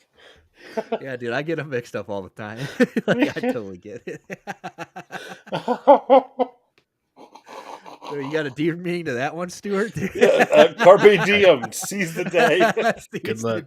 Same thing, dude. Yeah. Holy shit. Oh, my bad. I meant Schindler's List, dude. Holy fuck. That was good, Greg. That was a good one. Dude, OG Greg, you're going to fit right in here on Tuesdays, dude. Hell yeah. Dude, what? Oh, my bad. I meant Schindler's List. I can see how you can get the two confused. Yeah, dude. Basically the same movie. Oh, shit. All right. So now I forgot what we were doing. Oh, the Lee Harvey Oswald. Look at this shit. Dude. Tell me that's not the same person. Dude. That bottom photo, the two bottom photos, is wild. Yeah, the chin's not right, but like definitely like the eyes and the cheeks are. Smug motherfucker. That's a face that said, I got the motherfucker. Dude, Lee Harvey's innocent, dude. Just ask Jack. He wasn't even there. He was scared. He wasn't there, but he knows. He knows. But yeah, I thought that was interesting. But yeah, dude, that's some good shit. We're probably not going to get to throughout the week though. I think front office said he might join me on Thursday. So if that's the case, I do want to talk about the Adin Ross. So Adin Ross keeps getting scammed, and obviously it looks like he's coming out on top of this because even though he lost some money, he's both of these guys. How do you get scammed? So 21. So I guess we can talk about it real quick, which won't take long. We'll just kind of glance over it. We won't get into it. So 21. We're on Kick. It's relevant. So Adin Ross has had, he has big people on his stream, obviously as coming through. So last week he had 21 Savage come through. Mm-hmm. And it was a big deal. Everybody's obviously had like 160,000 people on Kick watching him. Like it was a huge stream. Well, they start betting. I think it was 2K. They start betting 2K wagers. And before you know it. Oh. Yeah. So before you know it, 21 Savage is down 400,000. And before you know, Carti and 21 getting bashed hard as fuck. So so they said, I think that's why I think Adin's coming out on this, because I don't think those two realized how bad the blowback was going to come from this, from trying to just scam some streamers are on top right now, even more than the rappers. Even more, like I believe, who was it that just said like Drake had that line that was like, these my youngins are streamers making more than us rappers, like or something, whatever, like. So right now, like you go after a streamer like that, like especially like it's got fans like Adin Ross does. You're not. It's like going after Eminem, dude. It's like Eminem might not be relevant anymore, but the fans and like the pressure and the backlash that you're gonna get from that is so just not even worth it. So Adin Ross, all of a sudden, they switched to cards. 500,000 were watching the Carti stream. So we're gonna get to the Carti stream in a second. So. Anyway, they start playing cards. Before you know it, 21 Savage is up $250,000, and the stream catches him using marked cards. Or they were like scratched, right? They were scratched. Yeah, so it's like obvious, and it was super obvious. And then they put his viewers put together like a piece by piece thing of, they show 21 Savage unwrapping the cards. He shows Adin Ross, he unwraps brand new cards. Adin Ross turns around, walks up the street, he turns around, hands the cards to a guy off to the side. 500,000 people were watching this? So this was 100, there were like 150,000. This was the next one, Carti one. So 21 Savage had like 150, 200,000 people watching. So of course, you weren't going to pull a fast one on this guy with 200,000 of his fans watching. So they found, like, they got him handing the cards off. That Adin Ross gets up to fix the volume or something, and one of 21 Savage's guys comes off screen and points at the card he should pick on the table, picks him up, and then Adin Ross or 21 Savage is like, yeah, call me Dada, because he knows he just picked the fucking winning card. Right. And so anyway, he gets caught live on stream gets called out live on stream. Because his chat's there. His chat's there. His chat's like caught watching him, this happen. Yeah, so 21 Savage, you can tell it turned into like the most awkward shit because like everybody's like, well, what the fuck? He knows he just tried to scam me. 21 Savage is sitting there like saying he didn't know, somebody in his team must have brought those, whatever. And then all of a sudden he's like, well, how do you want to fix this? So he gives Adin Ross all the money, like all the 2K bets back, basically. They just made it even. So that was that. So he copped to it. So he copped to it. He copped to the cards being. He still says he has no idea why those were there. His team brought those. It wasn't him. He's even invited Adin Ross to his ghetto, like his part in the hood, to like shoot a stream to like pay him back, like to like make it up to him. So yeah, okay. Which whatever. To intimidate him? Yeah. So here's where it gets interesting, right? So fast forward like 4 or 5 days. Playboi Carti, who is one of the biggest rappers on on planet Earth right now, can't stand him. Don't think he's good. Don't know how people fucking listen to him, but whatever. And then today he looked like a cross-dressing G.I. Jane. I don't know if you guys saw the picture of him today, but he's got like war paint on. He's got like I don't know. He looks like he just came out of Vietnam. But anyway, so Playboi Carti, the deal was, before we play any of this, the deal was he was going to come on the stream for 1 hour. Okay. And this is how you know streamers got it, because this is what he was going to get for 1 hour. The deal was Playboi Carti got $2 million cash. So he had a duffel bag of $2 million in cash on him. Adin Ross did, to give him. He got he bought him a brand new Ferrari, and he gets a flight home on one of Adin Ross's private jets just to come on a stream for an hour. He got all that. Jesus Christ. So Playboi Carti shows up hours and hours and hours late. There's 500,000 people watching. This is the one that 500,000 people are watching. Yep. People are going nuts for this. It was even like just announced that day, which is even wild. Like it was announced at like 6 p.m. that night. He's like, Carti will be here in a few hours. And everybody's like, what the fuck? So everybody streams over there. Carti shows up hours and hours late, stays for 6 minutes, doesn't say anything, says no words, stands there for 6 minutes, and then says, yeah, I got to go. He had already been handed the cash, so he tried to take the $2 million in cash, walk out the door with his team. Adin Ross then has to run off stream, stop him, and they're like, bro, fuck you. Like, we just got our shit ran the other day. We are not about to. So he's still. He's like, we're not about to let you walk out. You're not getting $2 million. You're not getting the Ferrari. You're not getting the jet ride. All that. They gave him $1 million, which is still 6 minutes. You got $1 million in cash, tax free.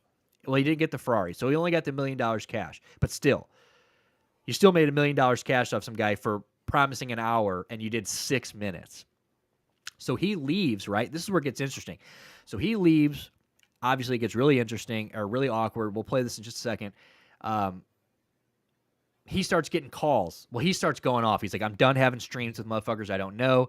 He's like, I'm trying to have these rappers and these entertainers on here for everybody's, entertainment and everybody to get something out of it. But if I'm not about, I'm not going to get fucking played on my own stream. Like, I'm the streamer here. Like, I'm the one with the platform. Like, they want to come on my shit. Fuck that. Like, whatever. That this was very dumb on Adin Ross's part.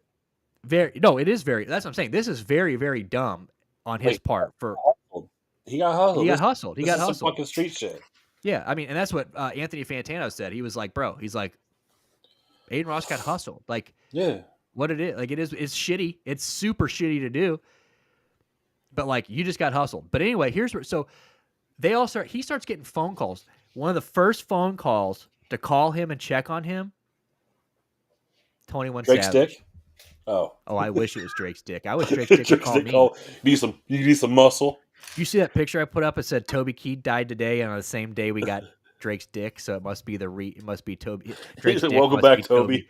Yeah, welcome back, Toby.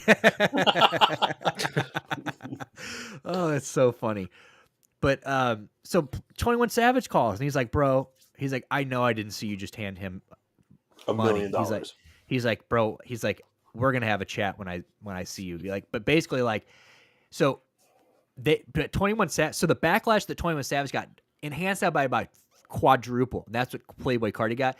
The blowback is so bad on these two guys that they have both already set up streams with him. So like Playboi Carti's already like, I'm coming back, like I'm gonna do it right. They've already got like it in writing, I think, or like it's like more contracty or something What's like the that. blowback? I mean, what is the blowback? Well, the blowback was like, dude, like straight up, like people were like for 21 Savage, like, dude, just getting ran on Twitter. Like he couldn't post anything without people like going, underneath his comments, blowing him up about the Adin Ross situation. I mean, like, you got to understand, you get caught marking cards in front of 200,000 people live on Kick. Maybe I am like old man not understanding it, but is there real value in that? Like, yeah, like Playboi Carti, like all these 13-year-olds on Twitter are angry at me, so I need to who's like listening to Playboi Carti's music? Fair The point. angry Fair 14-year-olds. You know what I'm saying? So it's like, so like these guys go on Twitter and they're like, yeah, fuck Carti, like, so like that is like what rap is. Like a lot of these guys, like Young Thug, like these guys, like that is their audience. You know what I'm saying? Is like these guys online, like these, these type, like, so I think guys like Playboi Carti who like, I mean, look at Taylor Swift. She won that Grammy the other night or whatever, and then went backstage and dropped her album cover or a name or whatever in the middle of the Grammys. Like a half hour later, she had like, it was like 6 million views, 7.5 million views.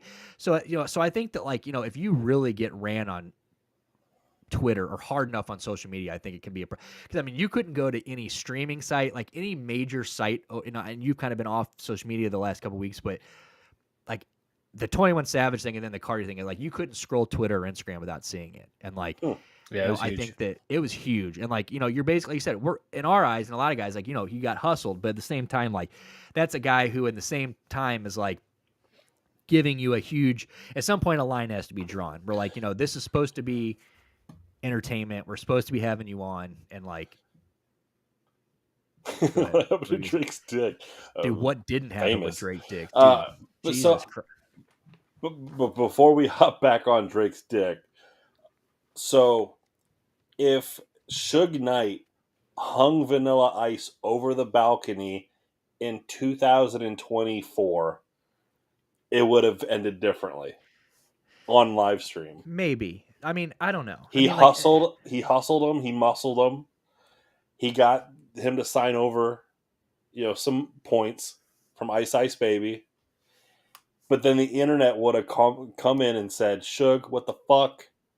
And he would have gone, I gotta make this right now. I think it's a situational thing. I mean, I do. I think it just depends. Like, I don't think Adin Ross is like, he's more of like the internet. He like grew up in the internet. Like he's just like an internet guy. He's not like a plant or anything like that. Like, he's not like some big famous rapper or anything like that. Like, I think it's a little different. Like when he's just a guy that streams from his home, and obviously he's very wealthy and he's a big guy nowadays. But like, this is just a normal guy that just started streaming from his house, and like he's inviting people over there, and they're like coming over, way and over taking advantage. Way over his head type shit. But like, I don't know. But I definitely could. I definitely think that in situations like, yeah, Suge Knight probably would not gotten away with a lot of the shit he got away with back then. But Vanilla Ice, I think we all were okay with him shaking down Vanilla Ice.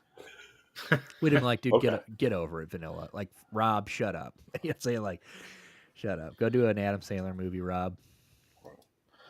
But Gregory wanted to know what up with Drake's dick. All right, so yeah, so before we get out of here, we already talked. So go back and go back as soon as this is over. This show gets posted on Instagram or on YouTube. So maybe go back and watch some of what you missed. Great show, by the way, Greg. So you don't want to miss it. But if I can pimp $20 hose out the back of this motherfucking Chevy, I can pimp Skinny. Straight the fuck up, dude.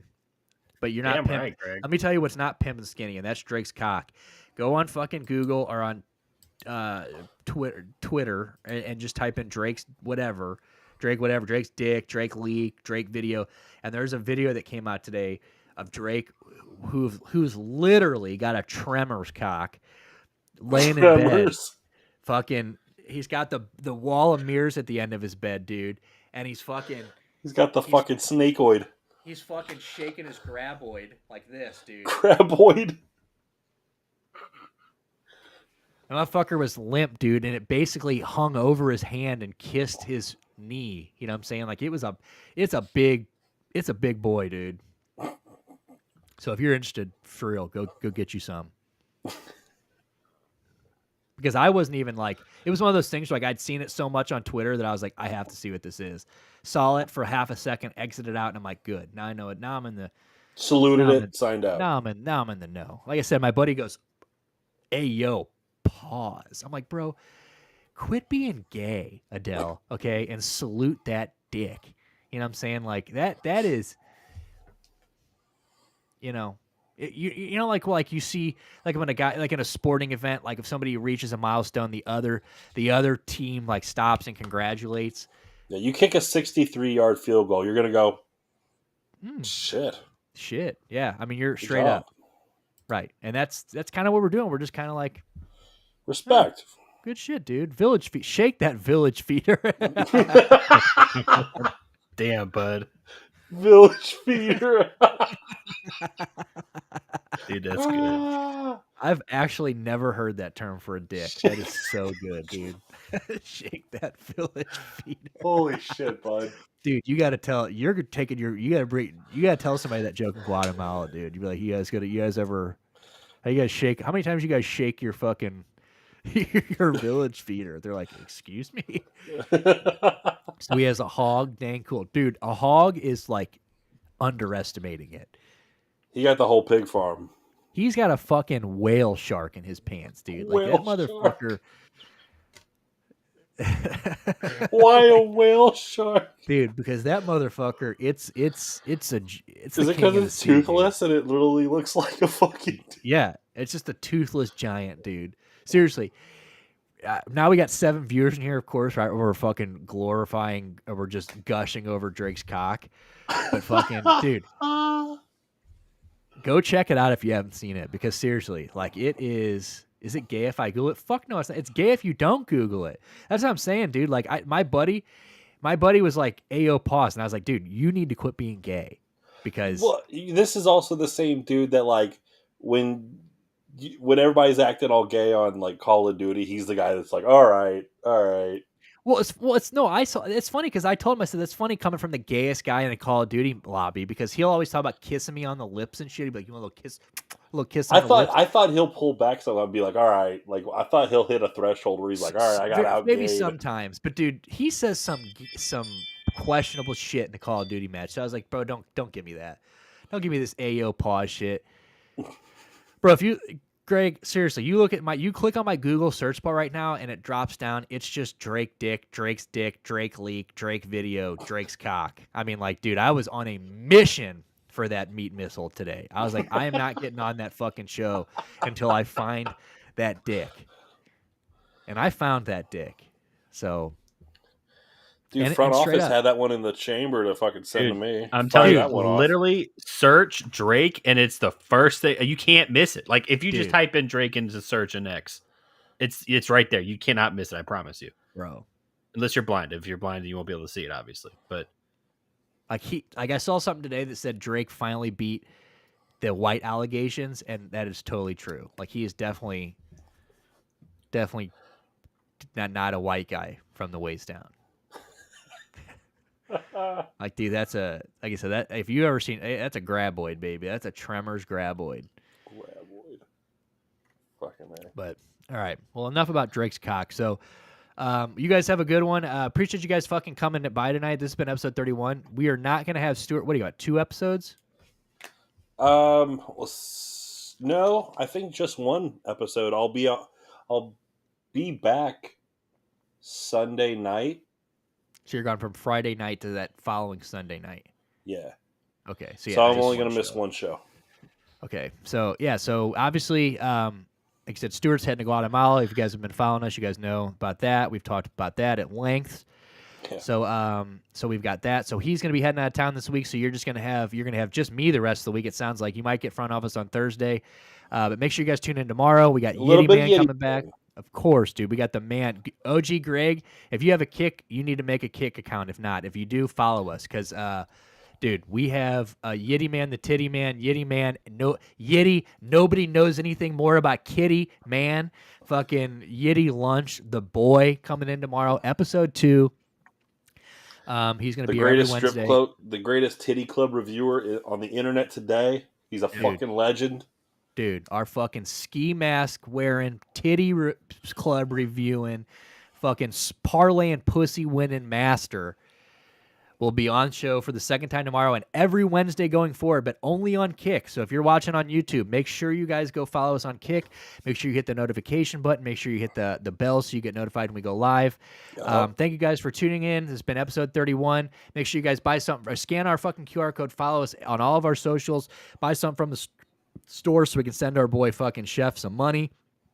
100% of what we make, still 100% of what we make off the store. Doesn't matter who.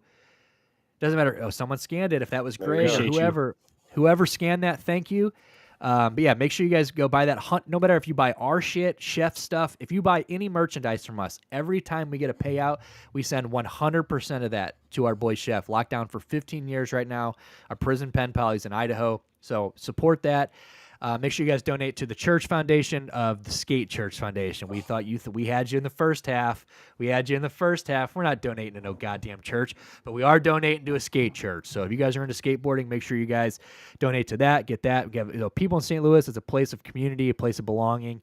So make sure you guys, if you got money on there, throw some money their direction. But on that note, we will see you guys tomorrow for some Sporting Mongo, and we will see you next Tuesday for 32. And Stuart will see you motherfuckers in 2 weeks. He's gonna be so goddamn. He's gonna be king of Guatemala the next time you see him. That's right. So fucking, we will be bowing down to Drake's dick and Stuart by the next time he's on stream. So you guys have a good rest of your week. We'll see you guys tomorrow. Thank you guys for joining in. Have a good night.